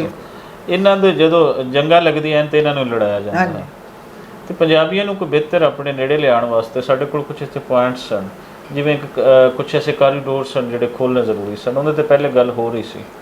ਕਰਤਾਰਪੁਰ ਦਾ ਲਾਂਘਾ ਖੋਲ੍ਹਿਆ ਗਿਆ 2019 ਦੇ ਵਿੱਚ, ਔਰ ਉਹਦੇ ਵਿੱਚ ਬਹੁਤ ਸਾਰੇ ਲੋਕ ਇਮਰਾਨ ਖਾਨ ਦੀਆਂ ਤਾਰੀਫਾਂ ਕਰਦੇ ਹਨ। ਕੁਝ ਚੰਦ ਲੋਕ ਹਨ ਜਿਹੜੇ ਕਹਿੰਦੇ ਨੇ ਕਿ ਕਮਰਜੋਤ ਬਾਜਵਾ ਦੀ ਕੋਸ਼ਿਸ਼ਾਂ ਨਾਲ ਹੋਇਆ ਜਦੋਂ ਨਵਜੋਤ ਸਿੰਘ ਸਿੱਧੂ ਇੱਥੇ ਆਉਂਦਾ ਹੈ। ਕਰਤਾਰਪੁਰ ਦਾ ਲਾਂਘਾ ਜਦੋਂ ਖੁੱਲ੍ਹ ਰਿਹਾ ਸੀ ਤਾਂ ਉਦੋਂ ਅਸੀਂ ਬੜੀ ਡਿਬੇਟਸ ਕਰ ਰਹੇ ਸਨ ਕਿ ਹੁਣ ਇੰਡੀਆ ਔਰ ਪਾਕਿਸਤਾਨ ਦੇ ਤਾਲੁਕਾਤ ਹੋਰ ਬਿਹਤਰ ਹੋ ਜਾਣਗੇ। ਲੇਕਿਨ ਇੱਕ ਡਿਬੇਟ ਇਹ ਵੀ ਚੱਲ ਰਹੀ ਸੀ ਕਿ ਆਇਆ ਇਹ ਕੋਰੀਡੋਰ ਪੀਸ ਕੋਰੀਡੋਰ ਬਣਨ ਜਾ ਰਹੀ ਹੈ ਜਾਂ ਇਹਦੇ ਅੰਦਰ ਕੋਈ ਹਿਡਨ ਏਜੰਡੇ ਹਨ ਜਿਹੜੇ ਉਹ ਪੂਰੇ ਕੀਤੇ ਜਾ ਰਹੇ ਸਨ। ਉਸ ਵੇਲੇ ਸਾਨੂੰ ਬਹੁਤ ਬੁਰਾ ਲੱਗਦਾ ਸੀ। ਉਸ ਵੇਲੇ ਅਸੀਂ ਸਾਰਾ ਪੋਜ਼ੀਟਿਵ ਦੇਖ ਰਹੇ ਸੀ, ਖਾਸ ਕਰ ਜਿਹੜੇ ਪਾਕਿਸਤਾਨੀ ਐਂਕਰ ਸੀ ਔਰ ਨੈਸ਼ਨਲ ਮੀਡੀਆ ਜਿਹੜੀ ਇੱਕ ਫਿਜ਼ਾ ਬਣਾ ਰਹੀ ਸੀ ਕਿ ਇਹਦੇ ਨਾਲ ਡੇਲੀ ਕੋਈ ਹਜ਼ਾਰਾਂ ਸਿੱਖ ਜਿਹੜੇ ਹਨ ਇੱਥੇ ਆਉਣਗੇ, ਹਜ਼ਾਰਾਂ ਇੰਡੀਅਨਸ ਜਿਹੜੇ ਨੇ ਇੱਥੇ ਆਇਆ ਕਰਨਗੇ ਔਰ ਉਹ ਪਾਕਿਸਤਾਨ ਦਾ ਰੋਸ਼ਨ ਫੇਸ ਦੇਖ ਕੇ ਜਾਇਆ ਕਰਨਗੇ ਅਤੇ ਇੱਥੋਂ ਦੁਬਾਰੇ ਨਿਆਰੇ ਹੋ ਜਾਣਗੇ। ਲੇਕਿਨ ਉਂਝ ਹੋਇਆ ਨਹੀਂ ਕਰਤਾਰਪੁਰ ਦੇ ਅੰਦਰ। ਕਿਵੇਂ ਤੁਸੀਂ ਦੇਖਦੇ ਹੋ, ਕਿਉਂਕਿ ਤੁਸੀਂ ਇੰਡੀਆ ਦੇ ਅੰਦਰ ਵੀ ਜਾਂਦੇ ਹੋ, ਉਹਨਾਂ ਲੋਕਾਂ ਨੂੰ ਮਿਲਦੇ ਹੋ, ਤੁਸੀਂ ਕਰਤਾਰਪੁਰ ਵੀ ਗਏ ਹੋ, ਤੁਸੀਂ ਪਾਕਿਸਤਾਨ ਦੇ ਅੰਦਰ ਵੀ ਰਹਿੰਦੇ ਹੋ, ਸਾਰੇ ਲੋਕਾਂ ਦੀ ਸੋਚ ਤੋਂ ਤੁਸੀਂ ਅਗਾਹ ਹੋ। ਕੀ ਐਸੀਆਂ ਚੀਜ਼ਾਂ ਸਨ ਜਿਹੜੇ ਕਰਤਾਰਪੁਰ ਤੋਂ ਅਚੀਵ ਨਹੀਂ ਕਰ ਪਾਇਆ ਕਿ ਅਸੀਂ ਉਸ ਨੂੰ ਇੱਕ ਮਿਸਾਲ ਦੇ ਤੌਰ 'ਤੇ ਅੱਗੇ ਵਧਾ ਪਾਈਏ ਕਿ ਇਸ ਤਰੀਕੇ ਦੇ ਕੋਰੀਡੋਰ ਹੋਰ ਖੋਲ੍ਹੇ ਜਾਣ, ਨਾ ਸਿਰਫ ਸਿੱਖ ਕਮਿਊਨਿਟੀ ਵਾਸਤੇ ਬਲਕਿ ਇੱਥੋਂ ਦੇ ਮੁਸਲਮਾਨਾਂ ਵਾਸਤੇ ਵੀ ਖੋਲ੍ਹੇ ਜਾਣ ਔਰ ਉੱਥੋਂ ਦੇ ਬਾਕੀ ਹਿੰਦੂਆਂ ਵਾਸਤੇ ਵੀ ਖੋਲ੍ਹੇ ਜਾਣ? ਕਰਤਾਰਪੁਰ ਦਾ ਮੈਨੂੰ ਹਿੰਦੁਸਤਾਨ ਵਿੱਚ ਇਤਫਾਕ ਹੋਇਆ ਹੈ ਜਿਹੜਾ ਉਹ ਦੂਰਬੀਨ ਲਾ ਕੇ ਇਹ ਗੁਰਦੁਆਰਾ ਵੇਖਦੇ ਸਨ। ਜੀ ਜੀ, ਡੇਰਾ ਬਾਬਾ ਨਾਨਕ ਤੇ। ਹਾਂਜੀ, ਜਦੋਂ ਇਹ ਕੋਰੀਡੋਰ ਨਹੀਂ ਬਣਿਆ ਸੀ ਤੇ ਮੈਂ ਉਸ ਜਗ੍ਹਾ 'ਤੇ ਗਈ। ਉਹ ਜਿਵੇਂ ਨਿਆਗਰਾ ਫਾਲਸ 'ਤੇ ਦੂਰਬੀਨ ਲੱਗੀਆਂ ਹੁੰਦੀਆਂ ਜਿੱਥੇ ਤੁਸੀਂ ਨਹੀਂ ਜਾ ਸਕਦੇ ਤੇ ਉਹ ਉੱਥੋਂ ਵੇਖਦੇ ਸਨ। ਜ਼ਾਹਿਰ ਉਹਨਾਂ ਦੀ ਮੁਕੱਦਸ ਇੱਕ ਜਗ੍ਹਾ ਹੈ। ਤੇ ਕਰਤਾਰਪੁਰ ਕੋਰੀਡੋਰ ਜਿਹੜਾ ਹੈ, ਮੇਰਾ ਨਹੀਂ ਖਿਆਲ ਕਿ ਇਹਦਾ ਕ੍ਰੈਡਿਟ ਬਾਜਵਾ ਸਾਹਿਬ ਜਾਂ ਇਮਰਾਨ ਖਾਨ ਨੂੰ ਜਾਣਾ ਚਾਹੀਦਾ ਹੈ। ਬੜੀ ਦੇਰ ਤੋਂ ਅੰਡਰ ਡਿਸਕਸ਼ਨ ਬੜੇ ਪੁਰਾਣੇ ਟਾਈਮ ਤੋਂ ਚੱਲ ਰਿਹਾ ਸੀ, ਲੇਕਿਨ ਉਹ ਮਟੀਰੀਅਲਾਈਜ਼ ਹੋਣ ਹੋਇਆ। ਤੇ ਮੈਨੂੰ ਜ਼ਾਤੀ ਤੌਰ 'ਤੇ ਮੇਰੀ ਖਾਹਿਸ਼ ਹੈ, ਹੁਣ ਇਹਦੇ ਨਾਲ ਹੋ ਸਕਦਾ ਇਹਦੇ ਕੌਨਸੀਕੁਐਂਸਿਸ ਵੀ ਹੋ ਸਕਦੇ ਹਨ। ਜ਼ਾਤੀ ਤੌਰ 'ਤੇ ਮੈਨੂੰ ਇਹ ਲੱਗਦਾ ਹੈ ਕਿ ਕਰਤਾਰਪੁਰ ਜਿਹੜਾ ਹੈ, ਇਹ ਜਿਹੜਾ ਮੋਦੀ ਨੇ ਜਿਹੜਾ ਕਸ਼ਮੀਰ ਵਾਲੀ ਜਿਹੜੀ ਚੀਜ਼ ਕੀਤੀ ਅਤੇ ਉਹ ਸਾਰੀ, ਅਤੇ ਕਰਤਾਰਪੁਰ ਜਿਹੜਾ ਹੈ ਉਹ ਪੀਸ ਕੋਰੀਡੋਰ ਜਿਹੜੇ ਤਜਰਬੇ ਨੇ ਮੇਰੇ ਉੱਥੇ ਜਾਣ ਦੇ, ਅਤੇ ਉਹ ਪੀਸ ਕੋਰੀਡੋਰ ਬਾਬਾ ਨਾਨਕ ਅਗਰ ਜ਼ਿੰਦਾ ਹੁੰਦੇ ਤਾਂ ਉਹਨਾਂ ਨੂੰ ਕਦੀ ਵੀ ਨਹੀਂ ਪਸੰਦ ਆਉਣਾ ਸੀ ਕਿ ਉਹਨਾਂ ਦੇ ਗੁਰਦੁਆਰੇ ਦੇ ਅੰਦਰ ਆਪਾਂ ਬੰਬ ਵੀ ਰੱਖਿਆ ਹੋਇਆ, ਇੱਥੇ ਬੰਬ ਡਿੱਗਿਆ ਸੀ ਮਸਲਨ। ਉਹ ਤੇ ਇੱਕ ਉੱਤੇ ਅਮਨ ਦੀ ਗੱਲ ਕਰਨ ਵਾਲੀ ਇੱਕ ਵੱਡੀ ਹਸਤੀ, ਵੱਡੇ ਦਰਵੇਸ਼ ਤੇ ਵੱਡੀ ਹਸਤੀ ਬਾਬਾ ਨਾਨਕ। ਅਤੇ ਉਹ ਜਿਹੜਾ ਹੈ ਕੋਈ ਪੀਸ ਕੋਰੀਡੋਰ ਵਾਲੀ ਗੱਲ ਨਹੀਂ ਸੀ। ਮੈਨੂੰ ਲੱਗਦਾ ਹੈ ਕਿ ਸਿਰਫ ਸਿੱਖ ਕਮਿਊਨਿਟੀ ਨੂੰ ਫੈਸਿਲੀਟੇਟ ਕਰਨ ਵਾਸਤੇ ਉਹ ਚੀਜ਼ ਬਣਾਈ ਗਈ। ਅਤੇ ਉਹ ਕਮਿਊਨਿਟੀ ਕਿੰਨੀ ਕੁ ਫੈਸਿਲੀਟੇਟ ਹੋ ਰਹੀ ਹੈ ਉਹਦਾ ਤੇ ਮੈਨੂੰ ਬਹੁਤ ਜ਼ਿਆਦਾ ਆਈਡੀਆ ਨਹੀਂ। ਲੇਕਿਨ ਜਿਹੜੇ ਮੇਰੇ 4 ਟ੍ਰਿਪ ਲੱਗੇ ਨੇ ਕਰਤਾਰਪੁਰ, ਉਹ ਜ਼ਾਤੀ ਤੌਰ 'ਤੇ ਮੈਨੂੰ ਲੱਗਦਾ ਹੈ ਕਿ ਕਾਫੀ ਮਾਯੂਸ ਕੁੰਨ ਹੈ। ਇੱਕ ਬਹੁਤ ਵੱਡਾ ਸਟਰਕਚਰ ਹੈ ਜਿਹਦੇ ਕਾਫੀ ਜ਼ਿਆਦਾ ਪੈਸਾ ਲਾਇਆ, ਦੋਵਾਂ ਹਕੂਮਤਾਂ ਨੇ ਲਾਇਆ ਜਾਂ ਪਾਕਿਸਤਾਨੀ ਹਕੂਮਤ ਨੇ ਜਿਵੇਂ। ਲੇਕਿਨ ਇਹ ਹੈ ਕਿ ਉਹਨੂੰ ਤੁਸੀਂ ਪੀਸ ਸਿਟੀ ਬਣਾ ਸਕਦੇ ਸੀ, ਜਿੰਨੀ ਵੱਡੀ ਉਹ ਜਗ੍ਹਾ ਹੈ ਕਿ ਉਹਨੂੰ ਓਪਨ ਕਰ ਦਿਓ। ਉੱਧਰੋਂ ਵੀ ਜਿਹੜੇ ਲੋਕ ਆਉਣਾ ਚਾਹਣ, ਜਿਹੜਾ ਮੇਰਾ ਤਜਰਬਾ ਹੈ ਉਹਦੇ ਵਿੱਚ ਇਹ ਹੈ ਕਿ ਹਿੰਦੁਸਤਾਨੀ ਹਕੂਮਤ ਰੋਕ ਲੈਂਦੀ, ਹਰ ਬੰਦਾ ਨਹੀਂ ਆ ਸਕਦਾ। ਪਹਿਲੇ ਉਹ ਕਲੀਅਰੈਂਸ ਲੈਂਦੇ ਨੇ 15 ਦਿਨ ਪਹਿਲੇ, ਉਹ ਦੱਸਦੇ ਨੇ ਕਿ ਅਸੀਂ ਫਲਾਂ ਆਉਣਾ ਹੈ। ਬਹੁਤ ਸਾਰੇ ਲੋਕਾਂ ਨੂੰ ਉਹਨਾਂ ਨੇ ਅੰਦਰ ਐਂਟਰ ਹੋਣ ਤੋਂ ਪਰਲੀ ਸਾਈਡ ਤੋਂ ਰੋਕਿਆ। ਅਤੇ ਇੱਧਰੋਂ ਜਦੋਂ ਅਸੀਂ ਜਾਂਦੇ ਹਾਂ ਸਾਡੀ ਵੀ ਕਾਫੀ ਜ਼ਿੱਲਤ ਔਰ ਰਸਵਾਈ ਹੈ ਵਾਪਸੀ, ਅਤੇ ਤੁਹਾਨੂੰ ਕਮਰੇ ਵਿੱਚ ਬਿਠਾ ਕੇ ਇੰਟਰਵਿਊ ਕਰਦੇ ਨੇ, ਅੱਛਾ ਕਿਉਂ ਆਏ ਹੋ ਅਤੇ ਕਿਵੇਂ ਆਏ ਹੋ। ਅਤੇ ਇਹ ਸਾਰਾ ਨਹੀਂ ਹੋਣਾ ਚਾਹੀਦਾ। ਜਿਵੇਂ ਦਰਗਾਹਾਂ 'ਤੇ ਉਹ ਇੱਕ ਦਰਗਾਹ ਹੈ ਨਾ, ਤੇ ਜਿਵੇਂ ਗੁਰਦੁਆਰੇ ਦੀ ਇੱਕ ਮਾਨ ਮਰਿਆਦਾ ਹੈ ਉਹਨੂੰ ਕਾਇਮ ਰੱਖਿਆ ਜਾਵੇ। ਹਾਂ, ਉਹ ਜਿਹੜਾ ਹੈ ਜਿਵੇਂ ਮੈਂ ਗੋਲਡਨ ਟੈਂਪਲ ਜਾਵਾਂ ਤੇ ਗੋਲਡਨ ਟੈਂਪਲ ਤੋਂ ਮੈਂ ਨਿਕਲਾਂ ਤੇ ਮੈਂ ਸਵਾਲ ਹੋਣੇ ਸ਼ੁਰੂ ਹੋ ਗਏ। ਕਿੰਨੀ ਵਾਰੀ ਮੈਂ ਗੋਲਡਨ ਟੈਂਪਲ ਗਈ ਹਾਂ। ਗੋਲਡਨ ਟੈਂਪਲ ਤੋਂ ਮੈਂ ਮੁਤਾਸਰ ਹੋਈ, ਜਿਹੜਾ ਉੱਥੇ ਲੰਗਰ ਦਾ ਸਿਸਟਮ ਹੈ। ਮੈਂ ਉੱਥੇ ਦੂਜੀ ਵਾਰੀ ਜਾ ਕੇ 5 ਰਾਤਾਂ ਗੋਲਡਨ ਟੈਂਪਲ ਵਿੱਚ ਗੁਜ਼ਾਰੀਆਂ ਉਹਨੂੰ ਸਟੱਡੀ ਕਰਨ ਵਾਸਤੇ, ਤਾਂ ਕਿ ਅਸੀਂ ਇੱਥੇ ਦਾਤਾ ਸਾਹਿਬ 'ਤੇ ਉਹਨੂੰ ਰੈਪਲੀਕੇਟ ਕਰੀਏ ਕਿ ਕਿੰਨੇ ਲੋਕ ਜਿਹੜੇ ਨੇ, ਕਈ ਲੱਖ ਲੋਕ ਉੱਥੇ 22 ਘੰਟਿਆਂ 'ਚ ਰੋਟੀ ਖਾਂਦੇ ਨੇ। ਅਤੇ ਉਹ ਜਿਹੜਾ ਹੈ ਨਾ ਕਰਤਾਰਪੁਰ ਕੋਈ ਜਿਹੜਾ ਹੈ, ਇੱਕ ਤਾਂ ਮੈਨੂੰ ਇਹ ਵੀ ਇਤਰਾਜ਼ ਹੈ, ਮੈਂ ਪੂਰੀ ਦੁਨੀਆ 'ਚ ਜਿੱਥੇ ਜਿਹੜੇ ਮੁਲਕ ਵੀ ਗਈ ਹਾਂ ਮੈਨੂੰ ਗੁਰਦੁਆਰਿਆਂ ਜਾਣ ਦਾ ਇਤਫਾਕ ਹੋਇਆ। ਕਰਤਾਰਪੁਰ ਦਾ ਗੁਰਦੁਆਰਾ ਵਾਹਿਦ ਗੁਰਦੁਆਰਾ ਹੈ, ਅਤੇ ਉਹ ਜਿਹੜੀਆਂ ਸਾਵੀਆਂ ਟੋਪੀਆਂ ਨੇ ਉਹ ਕਿਸੇ ਪੂਰੇ ਦੁਨੀਆ ਦੇ ਕਿਸੇ ਗੁਰਦੁਆਰੇ 'ਚ ਨਹੀਂ ਨੇ।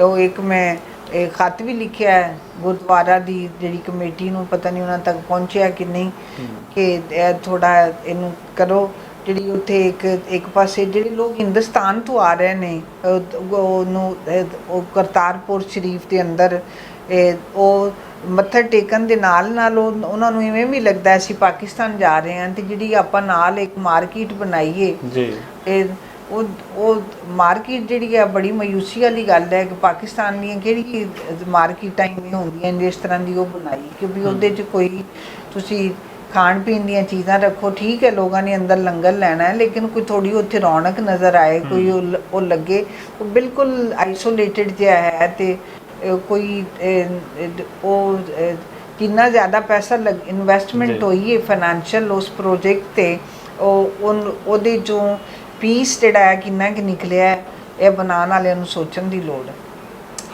ਬਿਲਕੁਲ ਸਹੀ ਕਹਿੰਦੇ ਨੇ। ਇਹਦੇ 'ਚ ਹੋਰ ਵੀ ਕਈ ਪੱਖ ਤੋਂ ਗੱਲ ਹੋ ਸਕਦੇ ਨੇ, ਲੇਕਿਨ ਫਿਰ ਜ਼ਿਆਦਾ ਗੱਲਾਂ ਕੀਤੀਆਂ ਹੋਈਆਂ ਕੁਝ ਲੋਕਾਂ ਨੂੰ ਬੁਰੀਆਂ ਵੀ ਲੱਗਦੀਆਂ।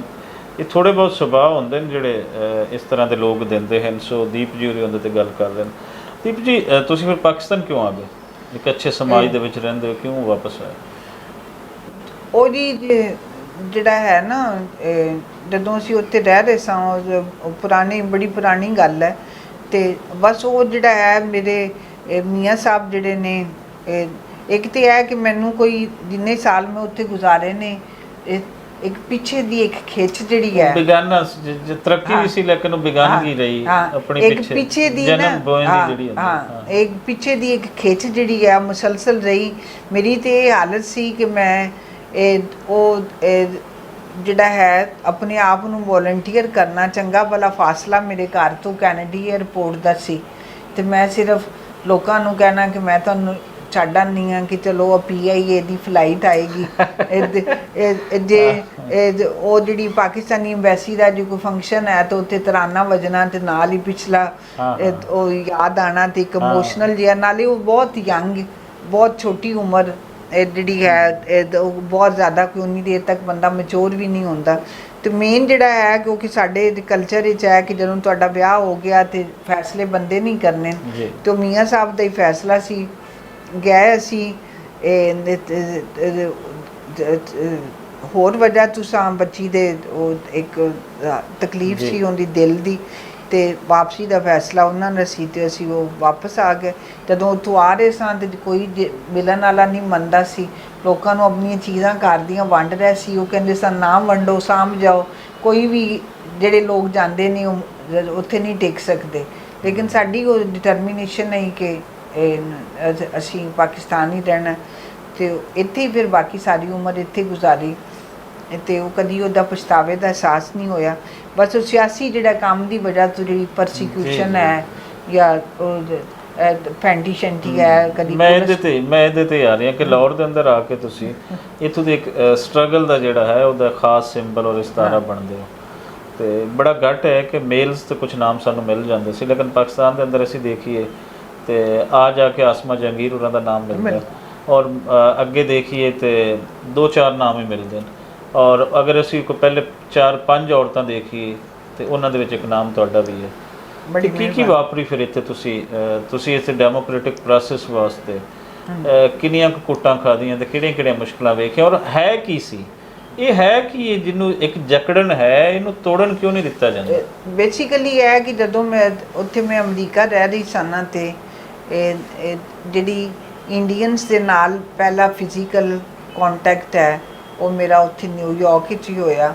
ਜਦੋਂ ਅਸੀਂ ਉੱਥੇ ਗਏ ਤੇ ਨਾਲ ਹੀ ਸਾਡੇ ਉੱਥੇ ਗਵਾਂਢੀ ਸਨ। ਮੇਰੇ ਲਈ ਥੋੜੀ ਹੈਰਾਨਗੀ ਦੀ ਗੱਲ ਹੈ ਵੀ ਉਹ ਸਾਡੇ ਵਰਗੇ ਕੱਪੜੇ, ਸਾਡੀ ਵਰਗੀ ਬੋਲੀ,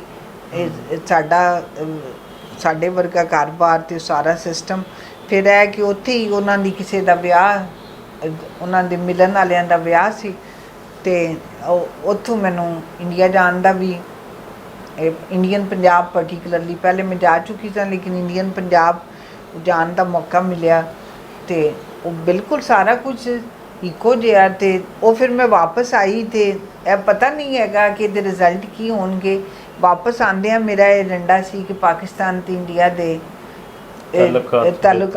ਤਾਲੁਕਾਤ ਨੂੰ ਬਿਹਤਰ ਕਰਨ ਵਾਸਤੇ ਕੁਝ ਕਰਨਾ ਚਾਹੀਦਾ, ਤੇ ਉਹਦੇ 'ਤੇ ਬਸ ਉਹ ਜਿਹੜੀ ਹੈ ਫਿਰ ਉਹ ਜਿਹੜੀ ਐਕਟੀਵਿਟੀ ਹੈ ਉਹ ਫਿਰ ਕਿਉਂਕਿ ਆਪਣੀ ਰਿਆਸਤੀ ਅਦਾਰਿਆਂ ਦੇ ਆਈਡੀਓਲੋਜੀ ਦੇ ਖਿਲਾਫ, ਤੇ ਉਹਦੀ ਵਜ੍ਹਾ ਤੋਂ ਫਿਰ ਜਿਹੜਾ ਹੈ ਕੁਝ ਅਰਸੇ ਬਾਅਦ ਉਹ ਕੁਲਦੀਪ ਨਈਅਰ ਸਾਹਿਬ ਜਿਹੜੇ ਨੇ ਭਗਤ ਸਿੰਘ ਦੇ ਭਾਂਜੇ ਨੂੰ ਲੈ ਕੇ ਇੱਥੇ ਆਏ ਲਾਹੌਰ, ਤੇ ਉਹਨਾਂ ਨੇ ਮੈਨੂੰ ਕਿਹਾ ਕਿ ਦੀਪ ਤੂੰ ਐਡਾ ਖੱਪ ਪਾਨੀ ਰੋਲਾ ਪਾਨੀ ਹੈ, ਭਗਤ ਸਿੰਘ ਦੇ ਭਾਂਜਾ ਕਹਿ ਰਿਹਾ ਵੀ ਇੱਥੇ ਭਗਤ ਸਿੰਘ ਦਾ ਕਤਲ ਹੋਇਆ, ਫਾਂਸੀ ਉਹਨੂੰ ਲੱਗੀ ਤੇ ਉਹਦੀ ਕੋਈ ਫਾਂਸੀ ਵਾਲੀ ਜਗ੍ਹਾ ਹੀ ਲੱਭੋ। ਤੇ ਉਹ ਫਿਰ ਅਸੀਂ ਜੇਲ੍ਹ ਦੇ ਵਿੱਚੋਂ ਜਾ ਕੇ ਨਕਸ਼ਾ ਕੱਢਿਆ ਤੇ ਪਤਾ ਲੱਗਿਆ ਕਿ ਸ਼ਾਦਮਾਨ ਚੌਕ ਜਿਹੜਾ ਹੈ ਫਾਂਸੀ ਘਾਟ ਸੀ, ਉਹ ਪਿੱਛੇ ਤੱਕ ਜੇਲ੍ਹ ਸਾਰੀ ਸੀ। ਹਾਂ, ਤੇ ਉਹ ਅਸੀਂ ਡਿਮਾਂਡ ਸ਼ੁਰੂ ਕਰ ਦਿੱਤੀ। ਤੇ ਇਹ ਡਿਮਾਂਡ ਕਿਹੜੇ ਸਨ ਦੇ ਵਿੱਚ ਸ਼ੁਰੂ ਹੋ ਗਈ ਸੀ ਜਿਹੜੀ ਤੁਸੀਂ ਕੀਤੀ ਸੀ? ਕਿਉਂਕਿ ਅਸੀਂ ਤੇ ਬਹੁਤ ਬਾਅਦ ਦੇ ਵਿੱਚ ਆ ਕੇ ਉਹਦਾ ਹਿੱਸਾ ਬਣਦੇ ਆ। ਅੰਦਾਜ਼ਨ ਇੱਕ ਰਫ ਜਿਹਾ ਆਈਡੀਆ। ਅੱਜ ਹੁਣ ਹੈ ਕਿ 2023 ਹੈ ਮੇਰਾ ਖਿਆਲ ਹੈ 20 ਸਾਲ ਪਹਿਲੇ ਦੀ ਗੱਲ, ਮਤਲਬ 2003-04 ਦੇ ਵਿੱਚ ਡਿਮਾਂਡ ਸ਼ੁਰੂ ਹੋ ਗਈ। ਠੀਕ ਹੈ, 3-4 ਦੀ ਡਿਮਾਂਡ ਸ਼ੁਰੂ ਹੋਈ। ਅਸੀਂ ਬਸ ਉੱਥੇ ਇਕੱਠੇ ਹੁੰਦੇ ਸੀ, ਥੋੜੇ ਜਿਹਾ ਲੋਕ ਹੁੰਦੇ ਸਨ, ਹੌਲੀ ਹੌਲੀ ਕਦੀ ਥੋੜੇ ਹੋ ਜਾਣੇ, ਕਦੀ ਜ਼ਿਆਦਾ ਹੋ ਜਾਣੇ, ਕਦੀ ਬਸ ਅਸੀਂ ਉੱਥੇ ਇਕੱਠੇ ਹੋਣਾ, ਨਾਰੇ ਲਾਣੇ। ਭਗਤ ਸਿੰਘ ਦੀ ਇੱਕ ਫੋਟੋ ਸਾਡੇ ਕੋਲ ਹੁੰਦੀ ਸੀ ਤੇ ਉਹ ਜਿਹੜਾ ਹੈ ਇੱਕ ਵਾਰੀ ਉਹ, ਲੇਕਿਨ ਇਹ ਕਿ ਸਾਡੀ ਅਗਲੇ ਦਿਨ ਫੋਟੋ ਅਖਬਾਰ ਵਿੱਚ ਲੱਗਦੀ ਸੀ ਕਿ ਵੀ ਲੋਕ ਇੱਥੇ ਇਕੱਠੇ ਹੋਏ।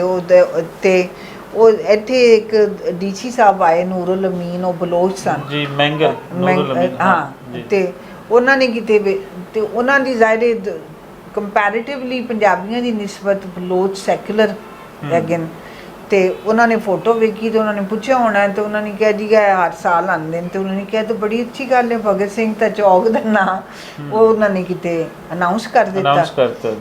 ਹਾਂਜੀ, ਉਹਨਾਂ ਨੇ ਡੀਸੀ ਸਾਹਿਬ ਨੇ ਅਨਾਊਂਸ ਕੀਤਾ ਤੇ ਬਸ ਮੌਲਵੀ ਹਜ਼ਰਾਤ ਜਿਹੜੇ ਨੇ ਉਹਨਾਂ ਨੂੰ ਫੜਤੂਲ ਪੈ ਗਏ। ਉਹ ਉੱਥੇ ਇਕੱਠੇ ਹੋ ਗਏ, ਉਹਨਾਂ ਨੇ ਉੱਥੇ ਬਕਾਇਦਾ ਇੱਕ ਮੁਸਤਕਿਲ ਕੈਂਪ ਲਾ ਲਿਆ। ਉਹਨਾਂ ਨੇ ਕਿਹਾ ਜੀ ਕਿ ਹੁਣ ਇੱਥੇ ਆਉਣ। ਅਸੀਂ ਨਾ 2 ਵਾਰੀ ਇਕੱਠੇ ਹੁੰਦੇ ਸਾਂ। ਭਗਤ ਸਿੰਘ ਦੇ 23 ਮਾਰਚ ਨੂੰ ਵੀ, ਭਗਤ ਸਿੰਘ ਦੀ ਫਾਂਸੀ ਵਾਲੇ ਦਿਨ ਵੀ, ਤੇ ਪੈਦਾਇਸ਼ 'ਤੇ ਵੀ। ਇੱਕ ਵਾਰੀ ਅਸੀਂ ਬੜਾ ਵੱਡਾ ਜਿਹੜਾ ਹੈ ਕਿ ਪਤਾ ਨਹੀਂ 30-40 ਪਾਉਂਡ ਦਾ ਕੇਕ ਵੀ ਉੱਥੇ ਕੱਟਿਆ, ਤੇ ਉੱਥੇ ਵਾਹ ਰੌਣਕ ਲੱਗਦੀ ਸੀ। ਟੁਰਦੇ ਫਿਰਦੇ ਲੋਕ ਆ ਕੇ ਨਾਲ ਰਲ ਜਾਂਦੇ ਸਨ, ਖਲੋ ਜਾਂਦੇ ਸਨ ਵੀ ਕਿਉਂ ਖਲੋਤੇ ਨਹੀਂ। ਚੌਕ ਮਸ਼ਹੂਰ ਹੈ, ਉੱਥੋਂ ਇੰਨੀ ਟ੍ਰੈਫਿਕ ਲੰਘਦੀ। ਤੇ ਉਹ ਬਸ ਫਿਰ ਉਹ ਜਿਹੜੇ ਨੇ ਮੌਲਵੀ ਜਦੋਂ ਹਰਕਤ 'ਚ ਆਏ ਤੇ ਫਿਰ ਜੀ ਉਹ ਮੌਲਵੀਆਂ ਨੇ ਕੁੱਟਿਆ ਮੈਨੂੰ। ਅਸੀਂ ਪੁਲਿਸ ਨੂੰ ਪਹਿਲੇ ਦੱਸਿਆ ਵੀ ਤੁਸੀਂ ਵੈਸੇ ਕੁੱਟ ਬਹੁਤ ਕਰਦੀ, ਮੈਨੂੰ ਪਤਾ ਹੈ, ਬਹੁਤ ਸਾਰੀਆਂ ਕੁੱਟਾਂ ਦਾ ਤੁਹਾਡੀਆਂ ਮੈਨੂੰ ਪਤਾ ਹੈ। ਹਾਂ, ਤੇ ਪੁਲਿਸ ਨੂੰ ਅਸੀਂ ਇਤਲਾਹ ਦਿੱਤੀ ਕਿ ਸਾਨੂੰ ਕੱਲ ਸਾਡਾ ਪ੍ਰੋਟੈਸਟ ਹੈ, ਮੌਲਵੀਆਂ ਨੇ ਚੈਲੰਜ ਕੀਤਾ ਸਾਨੂੰ ਕੁੱਟਣਗੇ। ਮੈਂ SSP ਸਾਹਿਬ ਨੂੰ ਖੁਦ ਮਿਲ ਕੇ ਆਈ। ਉਹਨਾਂ ਨੇ ਕਿਹਾ ਤੁਸੀਂ ਫਿਕਰ ਨਾ ਕਰੋ, ਪੁਲਿਸ ਉੱਥੇ ਪਹੁੰਚ ਜਾਏਗੀ। ਉਹ ਪੁਲਿਸ ਨੇ ਪਹੁੰਚਣ ਦੀ ਥੋੜ੍ਹੀ ਦੇਰ ਕਰ ਦਿੱਤੀ, ਤੇ ਉਨੀ ਦੇਰ ਨੂੰ ਅਗਲਿਆਂ ਨੇ ਮੌਲਵੀ ਕੁੱਟ ਗਏ।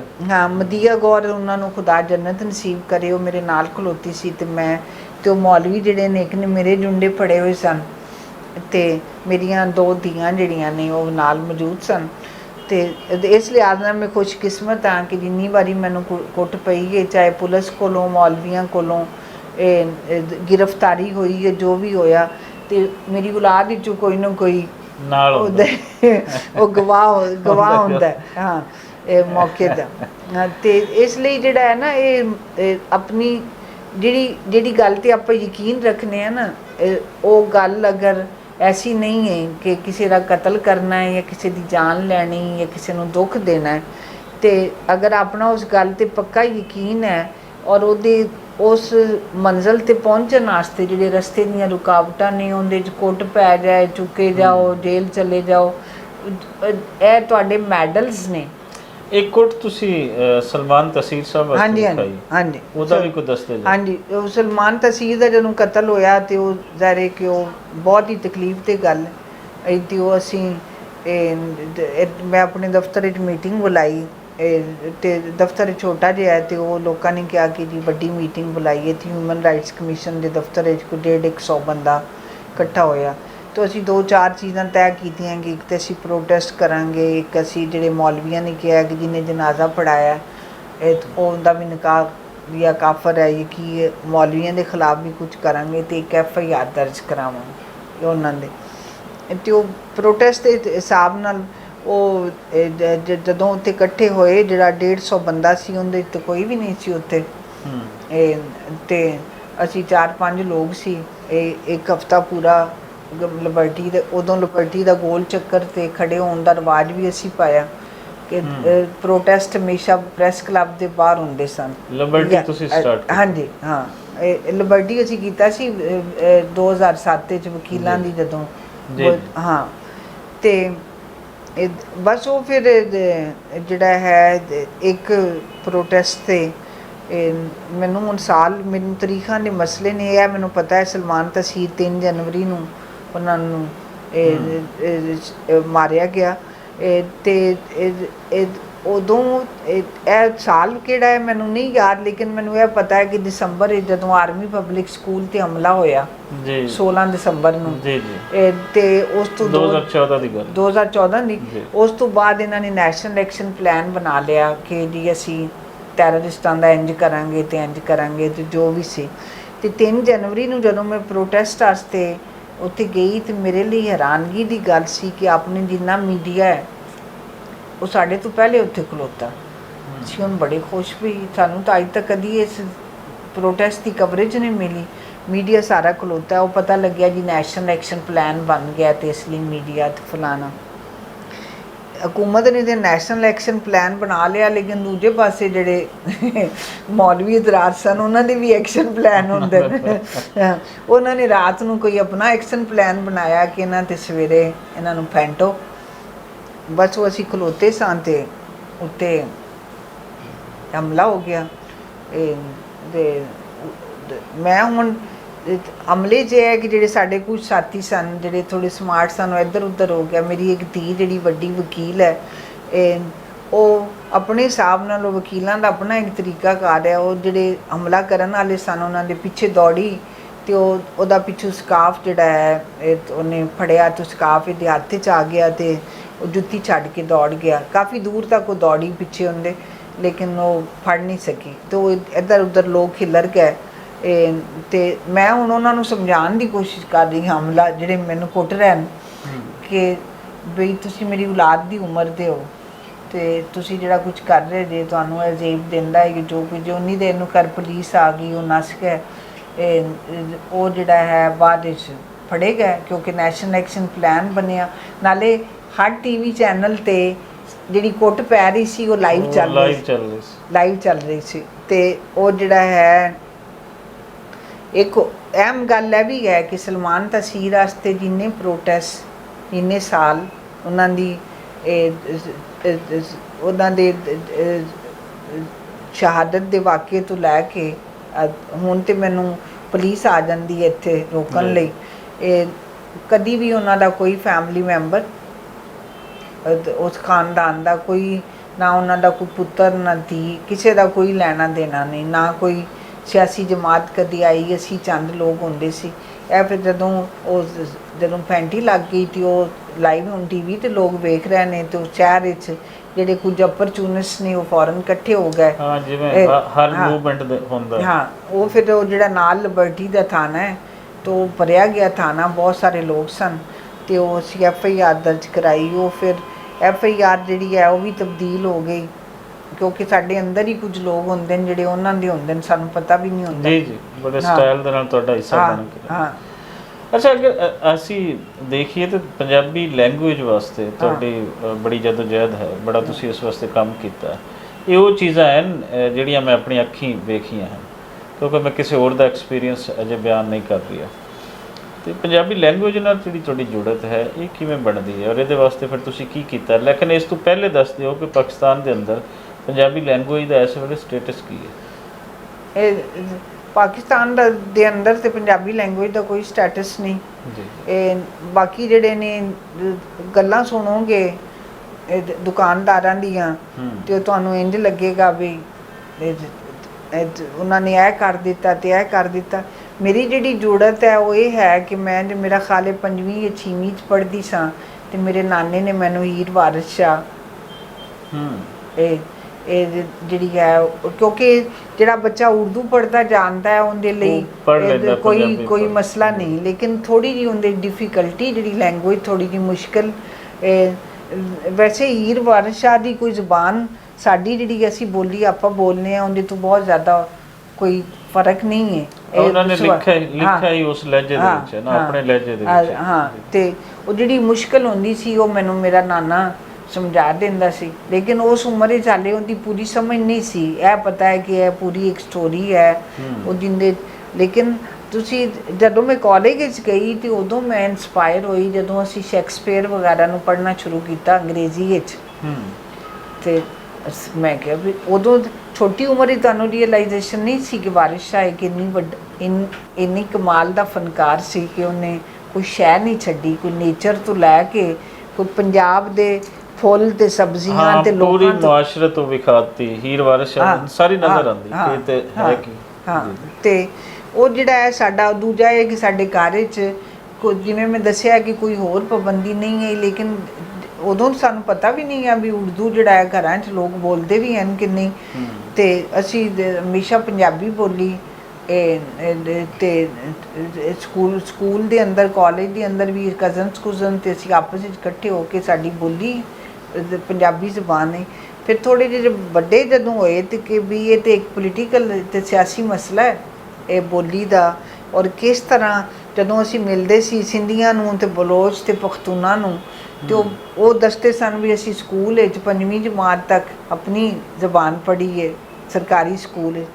ਤੇ ਫਿਰ ਥੋੜ੍ਹਾ ਜਿਹਾ ਸੋਚਣਾ ਸ਼ੁਰੂ ਕੀਤਾ ਵੀ ਇਹ ਸਾਡੇ ਸਕੂਲਾਂ 'ਚ ਕਿਉਂ ਨਹੀਂ ਪੜ੍ਹਾਉਂਦੇ। ਫਿਰ ਇਹ ਕਿ ਬੜੀ ਪੁਰਾਣੀ ਗੱਲ ਹੈ, ਕਈ ਸਾਲ ਪੁਰਾਣੀ। ਫਿਰ ਇੱਥੇ ਜਦੋਂ ਲਾਹੌਰ ਵਿੱਚ ਮੈਂ ਵੇਖਿਆ ਕਿ ਕਿਹੜੇ ਕਿਹੜੇ ਲੋਕ ਨੇ ਇਹ ਜਿਹੜੇ ਇਹਦੇ ਲਈ ਕੰਮ ਕਰ ਰਹੇ ਨੇ, ਲੇਕਿਨ ਕੋਈ ਭਰਪੂਰ ਜਿਹੜੀ ਹੈ ਨਾ ਇਹ ਕੋਈ ਵੱਡਾ ਕੰਮ ਉਹ ਨਹੀਂ ਨਜ਼ਰ ਜਾਨ ਹੋਵੇ ਕਿ ਜੇ ਲੈ ਜਾਏ ਜਾਨ ਹੋਵੇ। ਜਿੱਥੇ ਮੀਟਿੰਗ ਹੋਣੀ ਮੈਂ ਉੱਥੇ ਕਹਿਣਾ ਸੜਕਾਂ ਤੇ ਆ ਜਾਓ। ਉਹ ਲੋਕਾਂ ਨੂੰ ਮੇਰੀ ਗੱਲ ਪਸੰਦ ਨਹੀਂ ਆਉਂਦੀ ਸੀ। ਪੁਰਾਣੇ ਵਕਤਾਂ 'ਚ ਇੱਕ ਸ਼ਹਿਜ਼ਾਨ ਹੋਟਲ ਹੁੰਦਾ ਸੀ ਮਾਲ ਰੋਡ ਤੇ, ਉੱਥੇ ਵੀ ਜੋ ਪੰਜਾਬੀ ਦੇ ਹੋਰ ਲੋਕ ਸਨ ਜਿਹੜੇ ਉੱਥੇ ਮੀਟਿੰਗ ਹੋ ਰਹੀ ਜੀ ਮਾਂ ਬੋਲੀ ਲਈ, ਤੇ ਮੈਂ ਕਹਿੰਦੀ ਸਾਂ ਜੀ ਸੜਕਾਂ ਤੇ। ਮੈਂ ਅੱਜ ਵੀ ਇਹ ਕਹਿੰਦੀ ਹਾਂ ਕਿ ਪੰਜਾਬ ਅਸੈਂਬਲੀ ਦੇ ਬਾਹਰ 10,000 ਬਹੁਤ ਵੱਡੀ ਤਾਦਾਦ ਨਹੀਂ, ਸਿਰਫ 10,000 ਬੰਦਾ ਤੈਅ ਕਰਕੇ ਆਵੇ ਕਿ ਅਨਲਿਮਿਟਿਡ ਜਿਹੜਾ ਹੁੰਦਾ ਨਾ ਗੈਰ ਮਹੀਨਾ ਮੁੱਦਤ ਕੀ ਜੋ ਵੀ ਉਹਨੂੰ ਹਾਂ ਕਿ ਵੀ ਘਰੋਂ ਜਿਹੜੀ ਹੈ ਜਦੋਂ ਆਪਾਂ 10,000 ਬੰਦਾ ਬਹਿ ਜਾਵਾਂਗੇ ਨਾ ਤੇ ਆਪਾਂ ਨੂੰ ਰੋਟੀ ਦੀ ਫਿਕਰ ਨਹੀਂ, ਰੋਟੀ ਦੇਣ ਵਾਲੇ ਕਈ ਆ ਜਾਣਗੇ। ਹੌਲੀ ਹੌਲੀ ਐਸੇ ਪੰਜਾਬੀ ਪਿਆਰੇ ਨਿਕਲਣਗੇ ਜਿਹੜੇ ਲੁਕੇ ਹੋਏ ਨੇ। ਲੇਕਿਨ ਇਹ ਕਿ ਕਿਉਂਕਿ ਇਹ ਦੁਕਾਨਦਾਰੀ ਬਣ ਗਈ, ਇਹ ਜਿਹੜੀ ਇਹ ਜ਼ਬਾਨ ਜਿਹੜੀ ਹੈ ਉਹਦੀ ਤਰੀਕ ਨਹੀਂ ਬਣ ਸਕੀ। ਉਹ ਦੁਕਾਨਾਂ ਛੋਟੇ ਗਰੁੱਪਾਂ 'ਚ ਵੰਡ ਕੇ ਬੈਨੀਫਿਟਸ ਜੁੜਦੇ ਹਨ। ਹਾਂਜੀ, ਉਹ ਦੁਕਾਨਦਾਰੀ ਬਣ ਗਈ। ਕਿਤੇ ਕੋਈ ਇੱਕ ਦੁਕਾਨ ਹੈ, ਦੂਜੀ ਹੈ, ਤੀਜੀ ਹੈ, ਚੌਥੀ ਹੈ, ਪੰਜਵੀਂ ਹੈ। ਬਸ ਮੇਰੇ ਲਈ ਅੱਜ ਵੀ ਸ਼ਰਮ ਦਾ ਮੁਕਾਮ ਹੈ। ਹਾਲੇ ਚੰਦ ਦਿਨ ਪਹਿਲੇ ਹੀ ਜਿਹੜਾ ਹੈ TV ਦਾ ਕੋਈ ਪਤਾ ਨਹੀਂ, ਮੈਂ ਕੋਈ ਚੈਨਲ ਬਦਲਦੇ ਹੋਇਆ, ਮੈਂ TV ਜ਼ਿਆਦਾ ਵੇਖਦੀ ਨਹੀਂ, ਤੇ ਚੈਨਲ ਬਦਲਦੇ ਹੋਇਆ ਮੈਂ ਸਪੋਰਟਸ ਤੇ ਮੇਰੀ ਮਾਂ ਨੇ ਕਿਹਾ ਕ੍ਰਿਕਟ ਦਾ, ਤੇ ਮੈਂ ਉਹ ਲੱਭਦੇ ਹੋਇਆ ਤੇ ਮੈਂ ਵੇਖ ਰਹੀ ਸਾਂ ਬਈ ਸਰਾਇਕੀ ਤੇ ਸਿੰਧੀ ਤੇ ਪਸ਼ਤੋ ਚੈਨਲ ਹਨ, ਤੇ ਪਾਕਿਸਤਾਨ ਦੀ ਆਬਾਦੀ ਦਾ ਜਿਹੜਾ 55 ਜਾਂ 60% ਲੋਕ ਨੇ ਉਹਨਾਂ ਦਾ ਕੋਈ TV ਚੈਨਲ ਨਹੀਂ, ਆਪਣਾ ਮੀਡੀਅਮ ਨਹੀਂ ਹੈ। ਹਾਂਜੀ, ਪੰਜਾਬੀ ਚੈਨਲ ਨਹੀਂ, ਪੰਜਾਬੀ ਚੈਨਲ ਨਹੀਂ ਹੈ। ਤੇ ਬਾਕੀ ਜਿਹੜਾ ਹੈ ਜਿਨ੍ਹਾਂ ਦੇ ਕੋਲ ਇੰਨਾ ਕੁਝ ਹੈ, ਕਿਉਂਕਿ ਇਹਦੇ ਵਿੱਚ ਦਿਲਚਸਪੀ ਨਹੀਂ ਹੈ, ਰਿਆਸਤ ਨੂੰ ਪਸੰਦ ਨਹੀਂ ਹੈ। ਰਿਆਸਤ ਨੇ ਅੰਗਰੇਜ਼ ਵਾਲੀ ਪਾਲਿਸੀ ਚਲਾਈ ਹੈ, ਅੰਗਰੇਜ਼ ਨੂੰ ਵੀ ਖਤਰਾ ਸੀ ਬੰਗਾਲੀਆਂ ਤੋਂ ਤੇ ਪੰਜਾਬੀਆਂ ਤੋਂ, ਉਹਨੇ ਇਹਨਾਂ ਨੂੰ ਹੀ ਤੋੜਿਆ ਕਿ ਇਹ ਕੁਝ ਕਰ ਨਾ ਜਾਣ। ਸਾਨੂੰ ਵੀ ਕਿਉਂਕਿ ਖਤਰਾਤ, ਸਾਡੀ ਮੁਲਕ ਬਣਿਆ ਤੇ ਅਸੀਂ ਬੰਗਾਲੀਆਂ ਨੂੰ ਤਾਂ ਪਹਿਲਾਂ ਹੀ ਫਾਰਗ ਕਰ ਦਿੱਤਾ।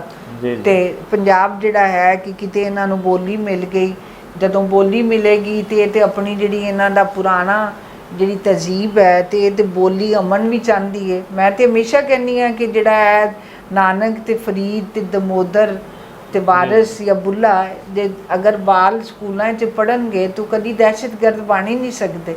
ਜੇ ਅਮਨ ਔਰ ਮੁਹੱਬਤ ਦਾ ਪੈਗਾਮ ਜਿਹੜਾ ਹੈ, ਜਿਹੜਾ ਤੁਹਾਡੇ ਜਿਹੜੇ ਹੀਰੋਜ਼ ਨੇ, ਤੁਸੀਂ ਪਤਾ ਨਹੀਂ ਕਿਵੇਂ ਕਹਿੰਦੇ ਹੋ ਜੀ ਕਿ ਅਸੀਂ ਮੁਲਕ ਬਣਾਉਣ ਵਾਸਤੇ ਜਾਨਾਂ ਦਿੱਤੀਆਂ ਤੇ ਫਲਾਣਾ ਕੀਤਾ।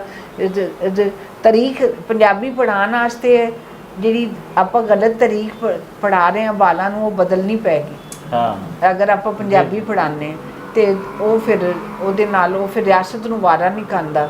ਤੇ ਰਿਆਸਤ ਨੂੰ ਬਹੁਤ ਸਾਰੀਆਂ ਚੀਜ਼ਾਂ ਵਾਰਾ ਨਹੀਂ ਖਾਂਦੀਆਂ ਹੁੰਦੀਆਂ, ਲੇਕਿਨ ਲੋਕ ਆਪਣੇ ਹੱਕ ਵਾਸਤੇ ਰਿਆਸਤ ਕੋਲੋਂ ਮਨਵਾਉਂਦੇ ਮੇਰਾ ਇੱਕ ਸਵਾਲ ਇੱਥੇ ਹੈ ਕਿ ਰਿਆਸਤ ਨੂੰ ਕਿਆ ਸਿੰਧੀ ਵਾਰੇ ਖਾਂਦੀ ਹੈ? ਸਿੰਧੀ ਦੇ ਵਿੱਚ ਸ਼ਾਹ ਲਤੀਫ ਪੜਾਇਆ ਜਾਂਦਾ ਹਾਂ। ਜਿਹੜਾ ਰਿਆਸਤ ਵਾਸਤੇ ਇੱਕ ਮਸਲਾ ਹੈ।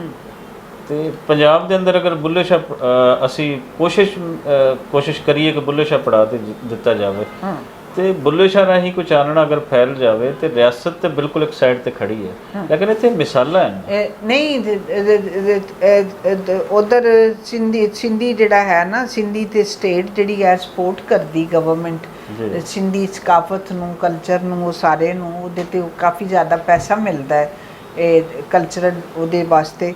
ਲੇਕਿਨ ਪੰਜਾਬ ਦੇ ਅੰਦਰ ਖਾਲੀ ਬੁੱਲਾ ਨਹੀਂ ਨਾ ਹੈਗਾ ਜੀ, ਸਮਝ ਰਹੇ ਹੋ ਨਾ। ਪੰਜਾਬ ਦੇ ਅੰਦਰ ਤੁਸੀਂ ਸਿਰਫ ਸ਼ਾਇਰਾਂ ਨੂੰ ਨਹੀਂ ਪੜ੍ਹਾਉਣਾ, ਤੁਸੀਂ ਉਹਨਾਂ ਲੋਕਾਂ ਨੂੰ ਪੜ੍ਹਾਉਣਾ ਹੈ, ਸਾਰੇ ਦੱਸਣੇ ਪੈਣਗੇ ਕਿੰਨੇ ਕਿੰਨੇ ਨਾਲ ਟੱਕਰ ਲਈ, ਹਾਂ।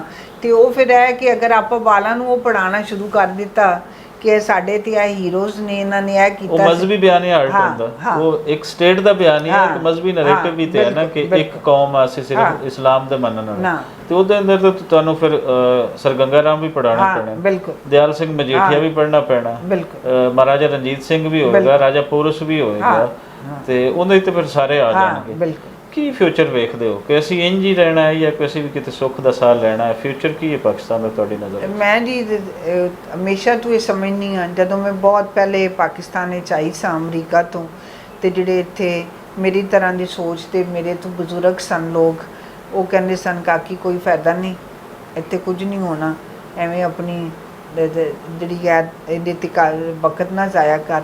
ਲੇਕਿਨ ਇੱਕ ਅੰਗਰੇਜ਼ੀ ਵਿੱਚ ਇੱਕ ਲਫ਼ਜ਼ ਹੈ ਪੋਜ਼ੀਟਿਵ ਥਿੰਕਿੰਗ। ਮੈਂ ਪੋਜ਼ੀਟਿਵ ਥਿੰਕਰ ਹਾਂ।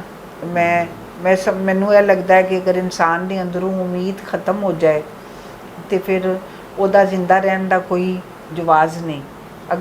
ਅਗਰ ਆਪਾਂ ਇੱਥੇ ਬਹਿ ਕੇ ਸੋਚੀਏ ਕਿ ਇੱਥੇ ਕੁਝ ਨਹੀਂ ਹੋਣਾ, ਤੇ ਫਿਰ ਆਪਾਂ ਸਿਰਫ ਇੱਕ ਰੋਟੀ ਖਾ ਰਹੇ ਹਾਂ, ਦਿਨ ਗੁਜ਼ਾਰ ਰਹੇ ਹਾਂ ਤੇ ਸੌਂ ਰਹੇ ਹਾਂ, ਤੇ ਅਗਲੇ ਦਿਨ ਫਿਰ ਰੋਟੀ ਖਾ ਰਹੇ ਹਾਂ।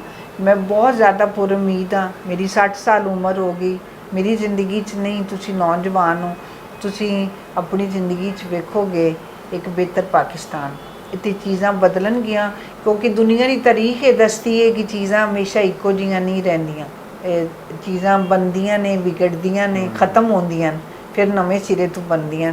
ਅਤੇ ਪਾਕਿਸਤਾਨ ਦੀ ਜਿਹੜੀ ਹੈ ਸਟੇਟ, ਉਹਦਾ ਸਰਵਾਈਵਲ ਇਸੇ 'ਚ ਹੈ ਕਿ ਇਹਨਾਂ ਨੇ ਇੱਥੇ ਇੱਕ ਅਮਨ ਪਸੰਦ ਸ਼ਹਿਰੀ ਇਨਸਾਨੀ ਹਕੂਕ ਦੇ ਜਿਹੜੇ ਕਿਸੇ ਬੰਦੇ ਨੂੰ ਇਹ ਖਤਰਾ ਨਾ ਹੋਏ ਕਿ ਮੈਂ ਬੋਲਿਆ ਤੇ ਕੱਲ ਚੁੱਕਿਆ ਜਾਵਾਂ। ਹਾਂ, ਇਹ ਉਹਨਾਂ ਸਾਰੀਆਂ ਮਾਵਾਂ ਦੀਆਂ ਖਾਵਾਂ ਤੋਂ ਬਚਣ ਇਹਨਾਂ ਦੇ ਬਾਲ ਚੁੱਕੇ ਗਏ ਨੇ ਤੇ ਰੋ ਰੋ ਕੇ ਅੰਨੀਆਂ ਹੋ ਗਈਆਂ, ਤੇ ਰਿਆਸਤ ਆਪਣਾ ਨੈਰੇਟਿਵ ਬਦਲੇਗੀ ਤੇ ਚੀਜ਼ਾਂ ਠੀਕ ਹੋ ਜਾਣਗੀਆਂ। ਐ ਸੰਦੀਪ ਜੀ ਤੇ ਫਕੀਰ ਮੁਹੰਮਦ ਫਕੀਰ ਉਹਨਾਂ ਨੇ ਕਿਹਾ ਸੀ ਕਿ ਦੁਨੀਆ ਉੱਤੇ ਰੱਖ ਫਕੀਰਾ ਐਸਾ ਬੈਣ ਖਲੋਣ, ਤੂੰ ਹੋਵੇਂ ਤੇ ਹੱਸਣ ਸਾਰੇ, ਨਾ ਹੋਵੀਂ ਤੇ ਰੋਣ। ਸੋ ਇਹੀ ਜਿਹੜੀਆਂ ਸ਼ਖਸੀਅਤਾਂ ਦੇ ਨਾਲ ਅਸੀਂ ਤੁਹਾਨੂੰ ਮਿਲਾਉਂਦੇ ਹੁੰਦੇ ਹਾਂ, ਇਹ ਡਾਕਟਰ ਫਕੀਰ ਦੇ ਸ਼ੇਰ ਦੇ ਮੌਜੂਬ ਹਨ ਕਿ ਇਹਨਾਂ ਦੇ ਨਾਲ ਹੀ ਅਸੀਂ ਬਹਿ ਕੇ ਹੱਸਦੇ ਹਾਂ, ਇਹਨਾਂ ਦੇ ਨਾਲ ਹੀ ਬਹਿ ਕੇ ਸਾਨੂੰ ਕੋਈ ਰਸਤੇ ਥੋੜ੍ਹੇ ਜਿਹੇ ਸੁਖੱਲੇ ਨਜ਼ਰ ਆਉਂਦੇ ਨੇ, ਕੁਝ ਕਰਨ ਦਾ ਹੌਸਲਾ ਪੈਂਦਾ ਹੈ। ਇਹਨਾਂ ਦੀ ਗੱਲਬਾਤ ਤੋਂ ਤੁਸੀਂ ਵੀ ਸੋਚਣਾ ਕਿ ਤੁਸੀਂ ਆਪਣੇ ਸਮਾਜ ਵਾਸਤੇ ਕੀ ਕਰ ਰਹੇ ਹੋ, ਔਰ ਹਯਾਤੀ ਤੁਹਾਡੇ ਕੋਲ ਇੱਕ ਹੀ ਹੈ, ਹਯਾਤੀਆਂ ਕੋਈ ਤੁਹਾਡੇ ਕੋਲ ਲਾਭ ਮਤਨਾਈ ਨਹੀਂ ਹਨ, ਅਤੇ ਇਸ ਛੋਟੀ ਜਿਹੀ ਜ਼ਿੰਦਗੀ ਦੇ ਵਿੱਚ ਅਸੀਂ ਕੀ ਲੋਕਾਂ ਲਈ ਕਰ ਸਕਦੇ ਹਾਂ, ਇਸ 'ਤੇ ਲਾਜ਼ਮੀ ਸੋਚਦੇ ਰਹਿਣਾ। ਹੋ ਸਕਦਾ ਹੈ ਕਿ ਇੱਕ ਦਿਨ ਤੁਸੀਂ ਵੀ ਸਾਡੇ ਉਚੇਚੇ ਪ੍ਰਾਹੁਣੇ ਹੋਵੋ।